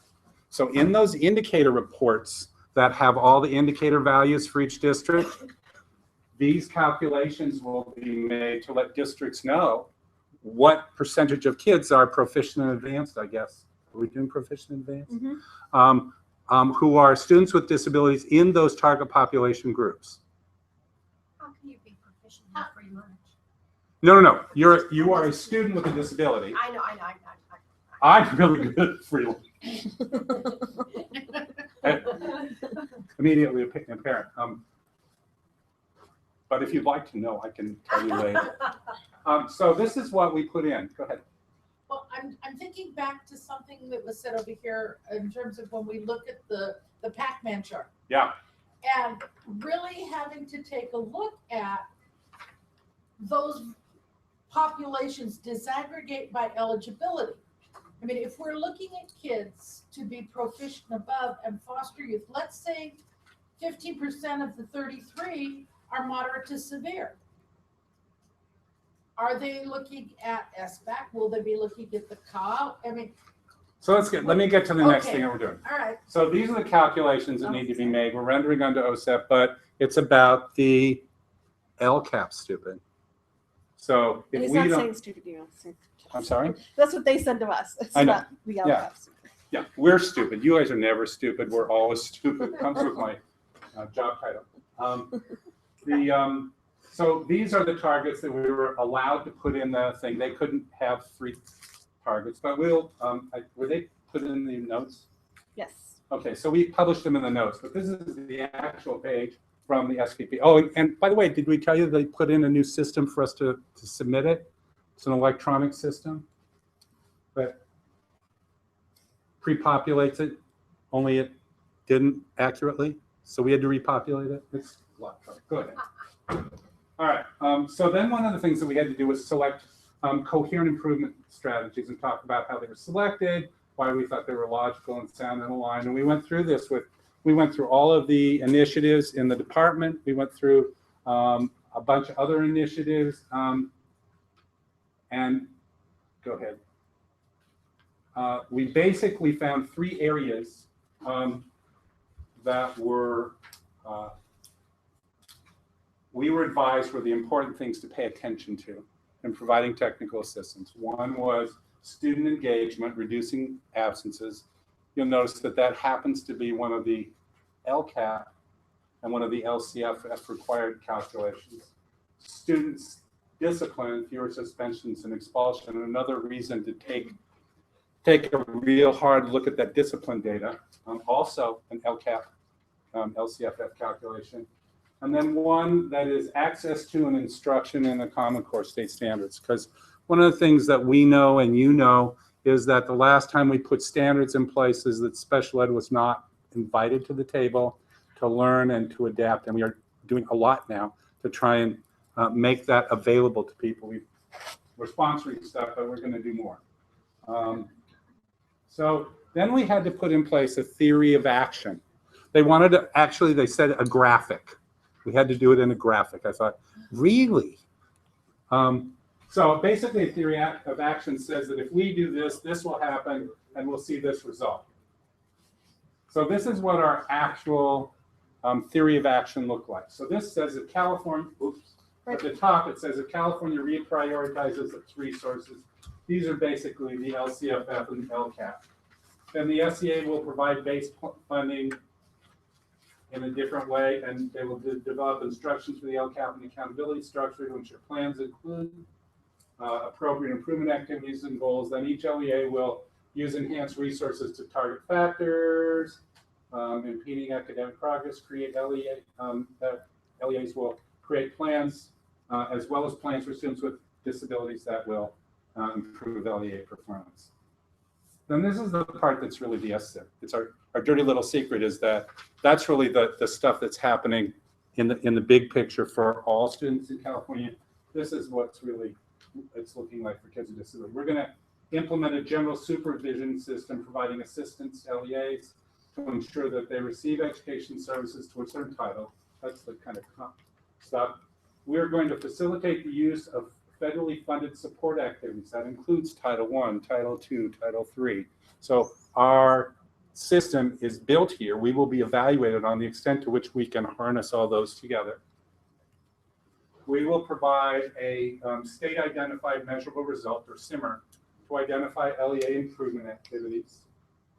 And that we will create a tiered system. We're going to identify effective educational practice, provide expertise, identify intervening, We spent a lot of time looking at evidence-based practices for kids who are severely involved, mod severe, kids who aren't so mod severe, to identify resources and data sets that we think will help with evidence-based practices. We'll be coming to you to enhance that as we move along. This is just a kind of plan. And this says that each LEA will implement locally developed improvement plans that they will meet targets. And meeting targets will implement planned improvement activities. LEAs failing to meet targets will use state expertise to evaluate. Right. producing effective plans, and LEA is continually missing targets. This is really the tiered approach. If somebody isn't making it in the first year or so, we'll say, here's a bunch of things that we know are evidence-based practices in line with LCFF. We don't tell anybody what to do. You are a district who's responsible for consuming those things that will help you with these results. In year 2, we will say, we will provide you with some supports to go through a structured technical assistance process by experts who are contracted by the department to look at your outcomes in this area. But it has to be both your general education folks and your special ed folks. We have an LRE project. Are any of you involved in that? It's at the Santa Clara County office, I think, is the contractor. That we provide them with a $20,000 grant to participate, the participating districts, a $20,000 grant to participate. That's this kind of stuff. Once again, it's the districts that you'll be invited if you're in that thing. You're not required to, because in the LCAP, you aren't required to do anything until the LCAP folks require. And then if you continually miss targets, we have the authority under the IDEA to say, no, you have to come play now, and it will be under our performance monitoring requirement. Yes? So this sounds a lot like DINK. Is this DINK? No. Okay. DINK, let me tell you the differences. Okay. With DINK, we identify to you that you have some students you've reported to us who haven't met one thing or another, that the data that was, yeah, right. No, they're all compliance. They're all compliance indicators. Okay, so these are based on performance. Assessment is a performance indicator. It's not a compliance indicator. I think it's mostly timeline issues. Did you meet your annual IEP, your triennial? But the steps of how you're describing the 3 steps sounds very similar. It's very similar. It is similar. The updated. Mm-hmm. Okay. So it's a tiered kind of approach. Yeah. So another time we'll come back and talk to you about how we're going to modify our accountability processes, like our monitoring. We are making changes to our monitoring system to align everything, not just to the LCAP, but to the results-driven accountability. But this is the vanguard of it. Is, 1 year. We'll identify the resources. We'll give you this stuff. We're working really hard to have contracts that are aligned to make sure that if you know that you need to make a change. Oh, here's the other thing. It's really important to know. In the old days, back in the key performance indicator days, I don't know. We made targets that were so vastly above where people were that it was impossible to reach. And that's what Shiloh talked about earlier. These have now been brought down to where most people make them. Right? So we're not talking about people who are going to be, all you have to do is exhale to be identified for monitoring. Most people are going to make these targets because we brought them back out of the stratosphere. But then these are folks that are like in the LCFF regulations who are continually missing the targets.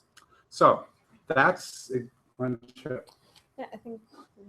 And then these are the process outcomes. Optimize the resources, improvement, they're going to placement, enhanced instruction. And this is where everything is really good. Can you go back to one of the first slides? Sure. I'd like to end with it. It's the one. Now, Shiloh and Fred and I are going to a conference in Chicago next week. It's being put on by OSA, and it's about what we have to do in the second year to submit. One? No, keep going. The very first slide. I have that thing about it, and then we simmered. Oh, so there was one of these conferences a couple of weeks ago in Albuquerque, and so this was sent to us from one of those teams, the team from Montana, and I'd like to read it to you because the new instructions are coming out. We don't even know what they feel about or have determined based on our first submission, but it was a dark and stormy night. The denizens of the never-ending conference were restless. The strangely ominous cloud of judgment hanging over their heads was suffocating. Yes, they knew what they had done. They committed to their final outcome. And now, on the verge of starting that journey, they're faced with the reality of a previously known but little understood statistical labyrinth of expectation that could overwhelm and corrupt the true desired outcome. Strong forces with specific presumptive arrogance, I'm going to use that term a lot, specific presumptive arrogance and condescension lay out a predetermined path that they must now take. A path driven more by worshipful glorification of statistical minutia, which is how we feel about this planning process, than by personal human relationships that real people thrive down. Ah, yes, the journey's begun, but the path is hard and fraught with danger. The record of the path taken has become more important than the final outcome. A sense of resignation fills the spirit. We go on. We will continue the noble battle with heads held high, but beneath in our souls we simmer. Yes, I am. Anyway, thank you very much. Yeah, go ahead. You got a question. I'm almost afraid to bring this up. Okay. But go ahead. She's asking it, not me. Yep, I got confused. Lot what we just saw, you talked about was based on student performance. Yep. State assessment. Uh-huh. Okay, where are we in that process? And as far as the alternate assessment? We are working on that. We are not in control of that. We will not do this. I mean, nothing will be done until that's all hammered out. Right. Why would we hold you accountable for data that we think is dumb and not appropriate? No, this is a new thing. So it's not that we have to make the calculations. That's not the issue. We'll make the calculations. The question is what level of accountability will be in place for that. I will tell you, we have talked about when will we see that tier 3? So when would districts experience that direct intervention from the state? And we were thinking 3, maybe 4 years away would really be the first time, because we need to get scores from the Smarter Balanced Assessment, which we don't even get till this year. Then we need to see how districts improve in the next year and the next year. So it's really many years out before we're actually seeing this really direct intervention from us where districts would find themselves in that highest tier, because the assessment scores need to come out. They're going to need to be refined, determination of proficiency. I mean, the truth is, there's Smarter Balanced field testing now. We won't see scores till probably January, February at the soonest. Not even talking about Smarter Balance. Yeah, No. but the CA is even further out. Thank God.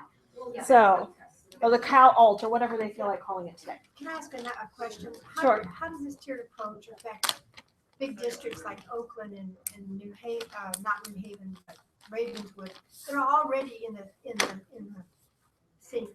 Well, I can't speak to Oakland. I can't speak to Ravenswood because I'm not up on Ravenswood's outcome data. I mean, I'm not up on Oakland's outcome data. Ravenswood's outcome data is not terrible. In fact, I think because of all the scrutiny and support that they get, the kids are doing as well or better than most places. They are in a world of hurt because the court continues to supervise in a particular way. There are some things that we, as the state agency, and we're in a fight with the court about what's an adequate monitoring system, and we'll be in it for years to come. You'll be retired by then, before we get out of it. Is anyone here from Oakland or Ravenswood or Sanitary County? Okay. Good, I can say whatever I want. Anybody on the phone? Okay. Anyway, it doesn't matter. I'm not saying anything I don't believe. So to answer the question, that the data for them is not bad. It's really the court supervision. They have a system where there are certain kinds of ways that we believe federal law should be done that the court monitor feels isn't. So we have those differences. We'll see Will they ever see the light of day? Well, gosh, that's really hard to say. They're not out of it yet, and we won't get out of it till they get out of it. We have, 3 staff down there, 3 to 4 days a week, full time. plus the 7 to 10 additional staff we fund over and above what their regular stuff is. It's a very small district. It's not, it's an elementary district. But I love my job. Oh, he's Just not retiring that soon. part He's of going to it. leave it with me. Yeah, fine, someday. Yes. Sooner than. What is the training and background for like the thumbs or the people who provide assistance? Because I've had sometimes when it feels like a big hammer, and sometimes it feels really supportive and assistant. So I'm just curious How do we train people? Yeah, and what the. Depends upon what.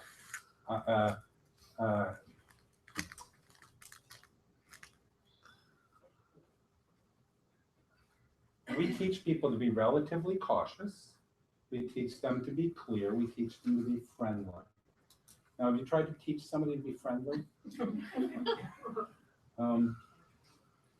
You know, it's a characteristic. If you have issues with a person, you are free to please, you know, or an experience you had in the monitoring, contact me or Fred.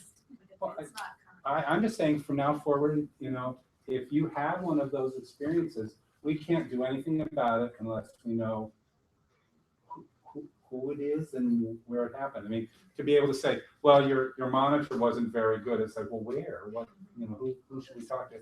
Just like with you, if somebody says in an audience, well, your teacher was terrible. It's like, well, so what teacher, what school, what, you know. And what was so terrible? Sometimes people feel like, oh, well, you're here for non-compliance, and they feel like that situation is terrible. But I mean, we could only coach people when we know what the issue is. And so oftentimes we get the situation where we're given different messages, or we don't get enough, we're not getting good monitoring.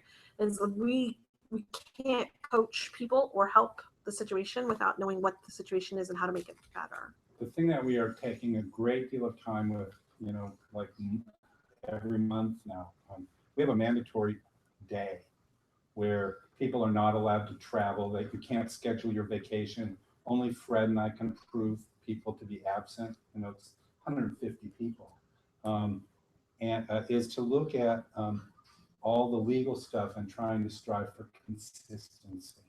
We're working very hard to make sure that we have some very consistent answers about compliance, because, you know, you can't, you know, one student's record is really different than another student, so context always plays a difference, but we can't have people taking a different interpretation about what's okay and what's not. And that's what we're working on. I'll work on friendly too, but go ahead. So I'm wondering whether the department has submitted a letter or a request, or whether they've weighed in, I guess, on the conversation that's going on at the federal level about the 1% cap on alternative assessments. I don't know. We have not, because the conversation has not been decided yet. There's a conversation that's happening. They have not included states in that conversation in terms of the accountability piece. Now, here's the issue. Now, the 1% cap is around 1% cap for accountability. We've always tested more than 1% of our student population using an alternative assessment. We can only use 1% of them for our accountability purposes. Actually was recently amended. I was in DC last week. Yeah. And the Senate version was actually recently amended so that no more than 1% of students can take the test, not just for accountability purposes. So it was suggested to me that they might be willing to alternative language, and I was just curious if CDE had. We had not. I mean, we had not been asked, and I don't know if that's something that the state board is looking into. My interpretation, this is only my interpretation, so please don't take it as CDE fact. My interpretation is that most of the assessment individuals, and probably the state board as well, feel as though that the smarter balanced assessments we should be able to test more students using the computer-based assessments and the smarter balanced assessments, so fewer students would have to take the alternate assessment. So if we can really get that right, then fewer students will have to take the alternate assessment and more students can take the smarter balanced assessments, and we can meet that 1%. So it might be a good thing to have that cap so that it really encourages students to take that computer-based assessment test. I'm going to sound like a broken record. And that is, you can help us become part of the conversation in the department by writing us a letter urging us to take a position on that, on behalf. A little bit because we're trying to figure out, and this is a conversation I'll have later with the group, but we're trying to figure out if that is a genuine concern, if there is a need for the ability, I know at some point there was a waiver granted to a majority of states for the 2% cap on alternative assessments. So it sounds to me like with the implementation of the new SBAC that it will be able to accommodate more students, and there isn't the level of concern that has existed in the past. Well, if you develop a position and that could go for your county office or whoever, but as an organization, obviously, if we then take it to our folks and say, look, we got to really weigh in on this. Well, I would just share, this is just part of the discussion. I think we have to actually, and a lot of our conversation today has been about the data. And my understanding is I think over the last 8 years for months, the population has gone up by 25%. So if we're increasing in the needs, that could be kids who could be supporting to take this assessment, to lower the amount that actually can participate would be acknowledged. And we're seeing It should be acknowledged. So I think we have to look at the data too. So that was a question that was brought up in our meetings with it was the House minority staff. They wanted to know, do we have numbers for? That was kind of a question that was asked earlier. Do we have numbers for moderate severe?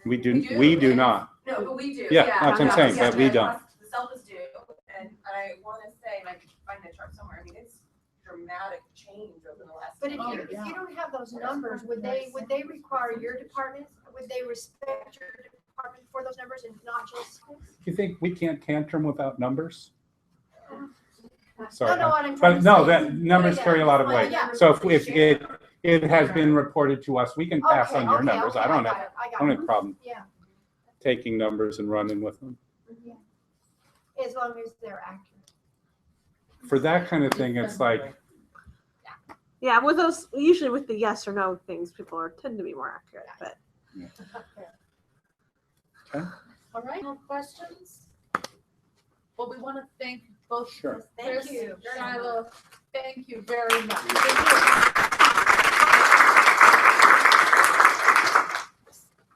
Exciting discussion and plenty of food for thought. Before we break for lunch, a couple of things. We realized that we forgot to ask someone to officially take notes for us for agenda for minutes for today. Teresa's, we thought she was going to be here, she stopped. I've asked a few people individually, if you took notes, you feel your notes have some, if you took some pretty extensive notes, if you can get a copy of those to me, I would appreciate it, and I'll pull together for the morning sessions.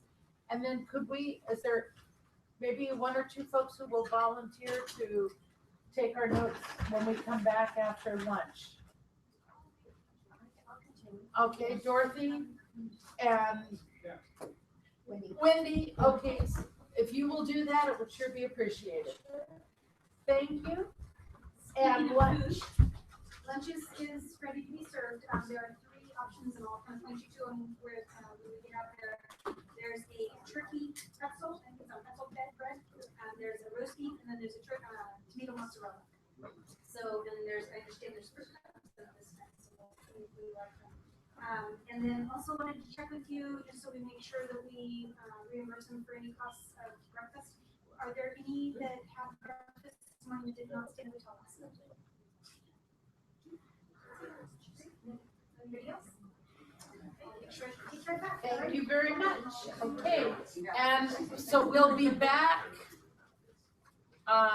We come back, let's see. We had said we would be back by 12:45. Can we still honor that? Okay, great. Thank you, everybody.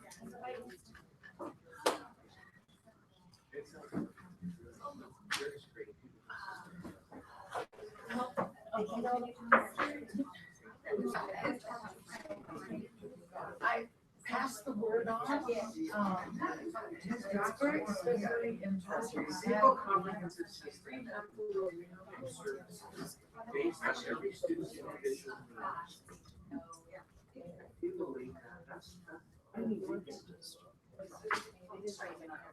Oh, I see. Here, I have a picture. Oh, thank you so much. There. I just ran a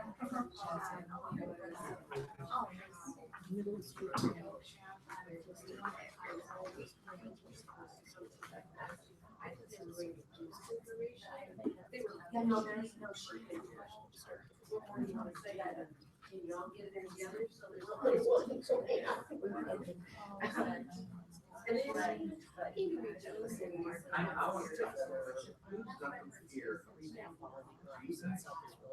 Right.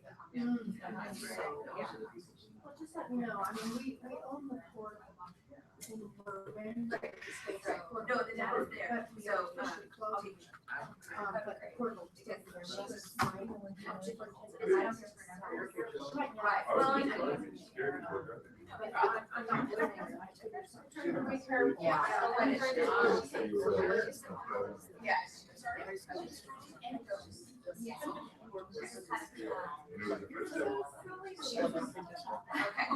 that was a big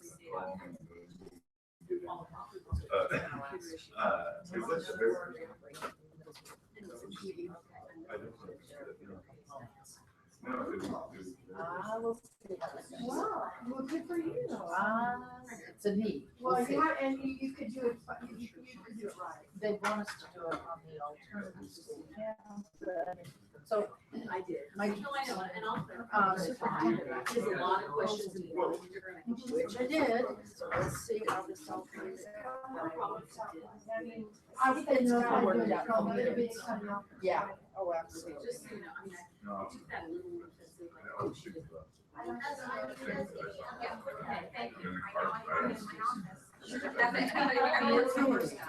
I could have seen the beer signs. Association.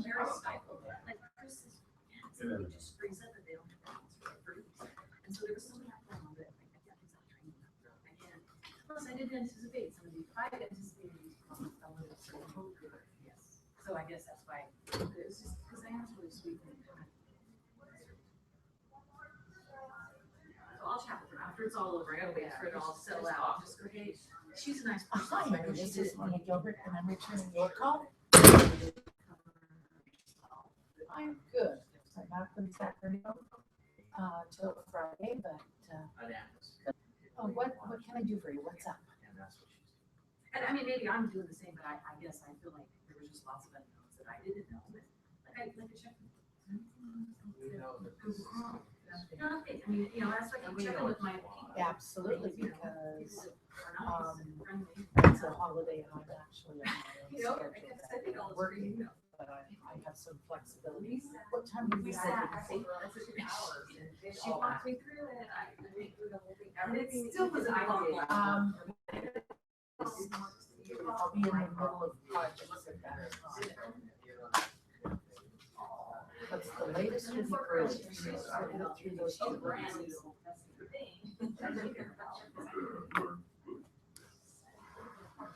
So it sounds like you're trying to, yeah, that's pretty much the middle of the day, isn't it? Well, if it needs to be 12:30, then I'll make it 12:30. So you're wanting it from 12:30. So I'm gonna set myself up to be there at 1:45. Okay. All right, thank you. Bye. It was hilarious.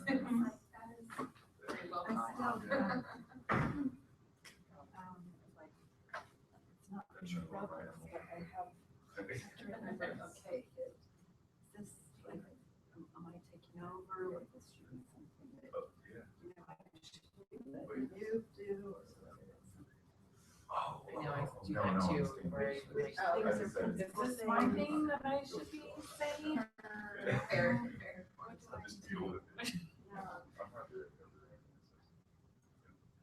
Like even this whole class list thing, this is, what I did. It's like, just how you're doing it, because I was doing it right. And then I was like, and it's not to say that I'm not happy. It's just, or that I want to give up my favorite, it's just. Okay.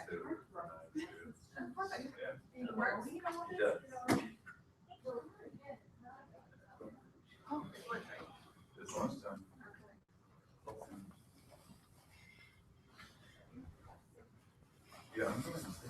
You are. Yeah. Welcome to coming.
How are you? Good.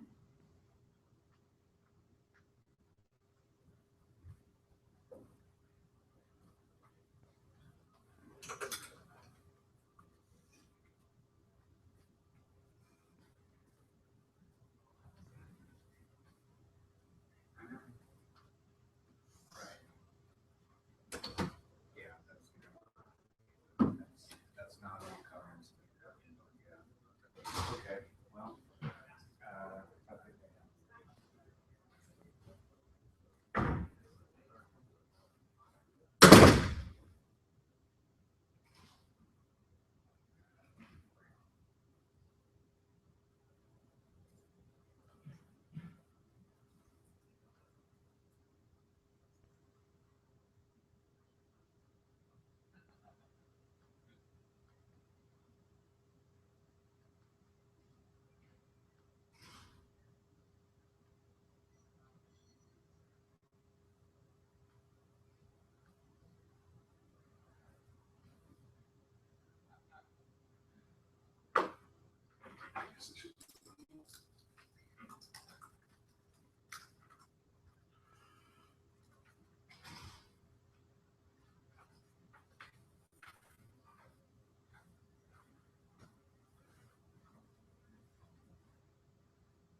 your lonesome, eh, Victor? Huh? Hanging out by your lonesome. I have to do those emails. You got stuff to do.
Uh-huh.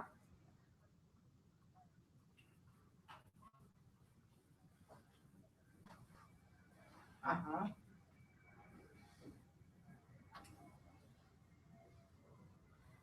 Yeah.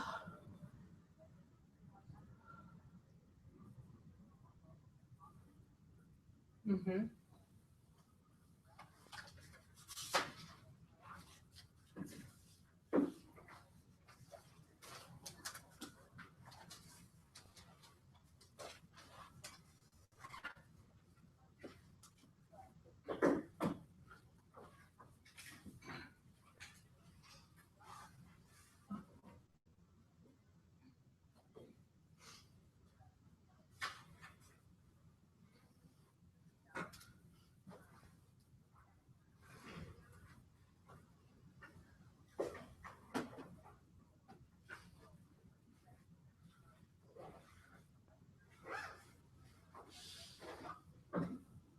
Oh, good.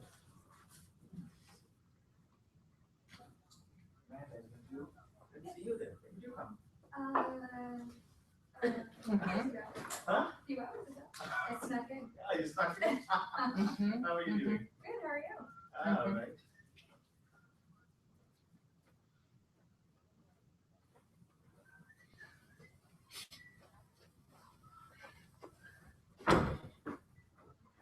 Good, good.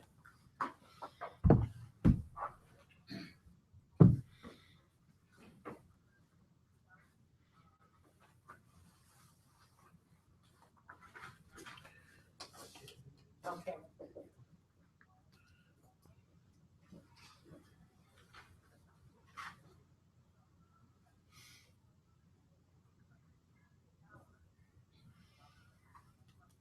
Mhm.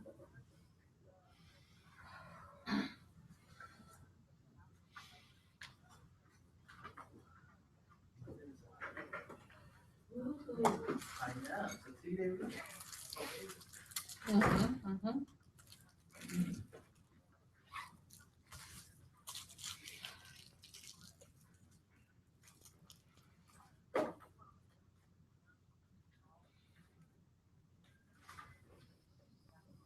Okay. And, okay.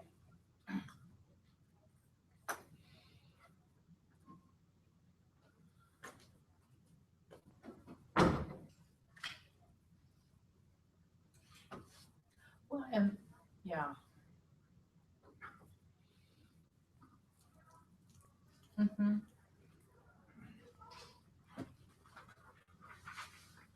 Well, exactly, and it goes back to our conversation of the other day, which is, and I'm glad you were there, it's getting that conversation away from all the time going into LGB and talking about, how do we meet this kid's needs?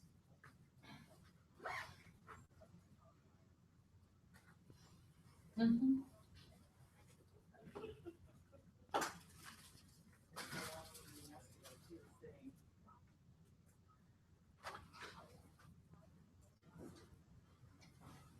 Mm-hmm, mm-hmm, mm-hmm.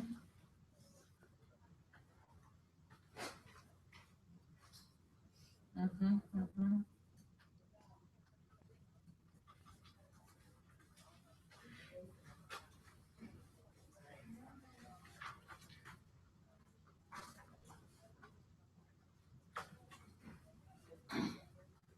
Mm-hmm, mm-hmm.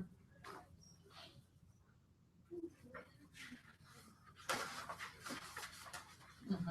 Okay.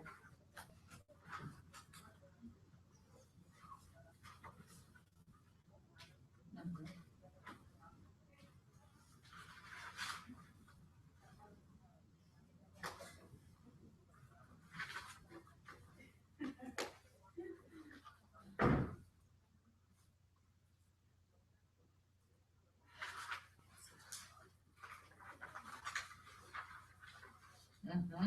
Mm-hmm. Yeah. Okay. Did you feel that Suzanne was open? Awesome. I would, Besides my broadcast, Anita, you can tell me this one. Hey, I'm just working. I was working with my work group.